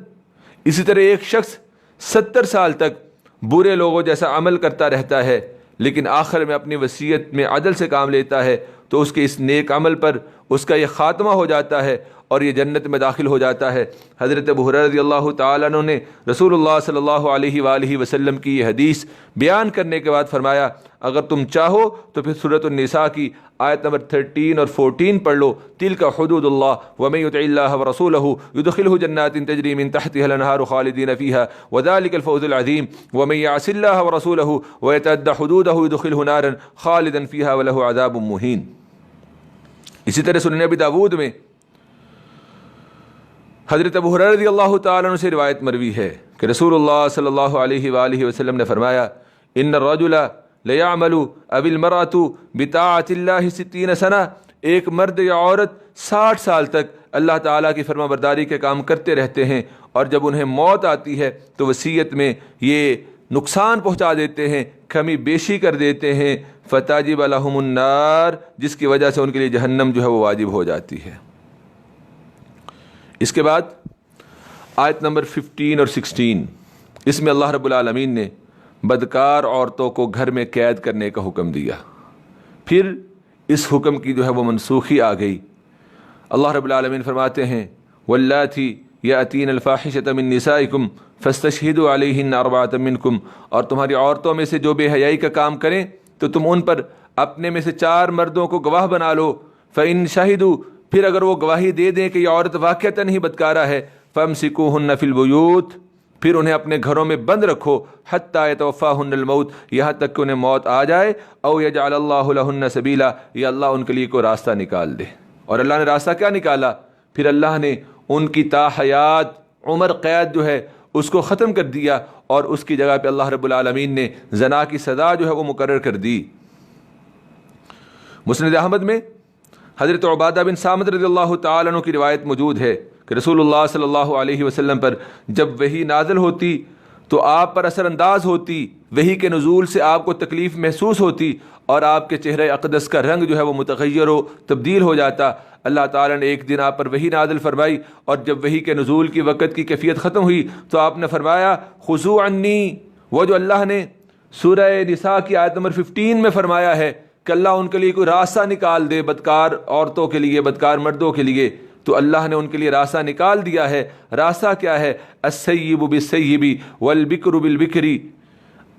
اگر شادی شدہ مرد شادی شدہ عورت کے ساتھ اور کنوارا مرد کنواری عورت کے ساتھ بدکاری کرے تو شادی شدہ مرد عورت کے لیے 100 کوڑے اور پتھروں کے ساتھ رجم کرنا ہے، اور کنوارے مرد اور کنواری عورت کے لیے 100 کوڑے اور 1 سال کے لیے انہیں جو ہے وہ جلا وطن کر دینا ہے۔ اس طرح سے مسلم اور سنن کے اندر کئی سندوں سے حضرت عبادہ بن صامت رضی اللہ تعالیٰ عنہ سے روایت موجود ہے کہ نبی صلی اللہ علیہ وسلم نے فرمایا خذوا عنی فقد جعل اللہ لہن سبیلا، مجھ سے احکام سیکھ لو، اللہ تعالیٰ نے ان کے لیے سبیل پیدا فرما دی ہے۔ البکر بالبکری جلد 100 و تغریب عام، کنوارا کنواری کے ساتھ بدکاری کرے اس کو 100 کوڑے لگائے جائیں گے اور 1 سال کے لیے علاقے سے جلا وطن کر دیا جائے گا۔ والسیب بالسیب جلد 100 والرجم، اور اگر شادی شدہ مرد ایک دوسرے کے ساتھ، مرد و عورت ایک دوسرے کے ساتھ زنا کریں، بدکاری کریں، تو پھر ان میں سے ہر ایک کے لیے کوڑے ہیں اور پتھر مار مار کے ان کو رجم کر دینا ہے۔ واللذان یاتیانھا منکم، اور تم میں سے جو 2 بے حیائی کا کام کریں ان کو تکلیف دو، فإن تابا، پھر اگر وہ توبہ کر لیں، وصلحا، اور اپنی اصلاح کر لیں، فاعرضوا عنہما، تو ان سے درگزر کرو، ان اللہ کان توابا رحیما، بے شک اللہ رب العالمین بہت بڑا مہربان ہے اور توبہ قبول کرنے والا ہے۔ توبہ کب جو ہے وہ قبول ہوتی ہے اور کن کی توبہ جو ہے وہ قبول نہیں ہوتی ہے، انشاءاللہ العزیز یہاں سے ہم اپنی کل کی کلاس میں آغاز کریں گے۔ تو کل ہم انشاءاللہ العزیز سورۃ النساء کی آیت نمبر 17 سے آغاز کریں گے، جہاں پہ اللہ رب العالمین نے بیان فرمایا ہے کہ کن کی توبہ قبول ہوتی ہے اور کن کی توبہ قبول نہیں ہوتی، اور کس وقت سے پہلے پہلے انسان کو اپنے گناہوں سے جو ہے وہ توبہ کر لینی چاہیے۔ اللہ رب العالمین سے دعا ہے کہ جو آج ہم نے احکامات پڑھے ہیں، اللہ رب العالمین ان احکامات کو ہمارے اذہان و قلوب کے اندر محفوظ فرما دیں، اور اللہ ہمیں ان احکامات کے مطابق عمل کرنے کی توفیق عطا فرما دے۔ اللہ رب العالمین میری اور آپ کی زندگی کو قرآن و حدیث کا نمونہ بنا دے، اور اللہ ہمیں دنیا و آخرت میں ہر طرح کی خیر و بھلائی عطا فرما دے۔ دنیاوی آفات اور مصائب سے اللہ رب العالمین ہمیں محفوظ فرما دے۔ اقول قولی ھذا استغفر اللہ لی ولکم ولسائر المسلمین والمسلمات۔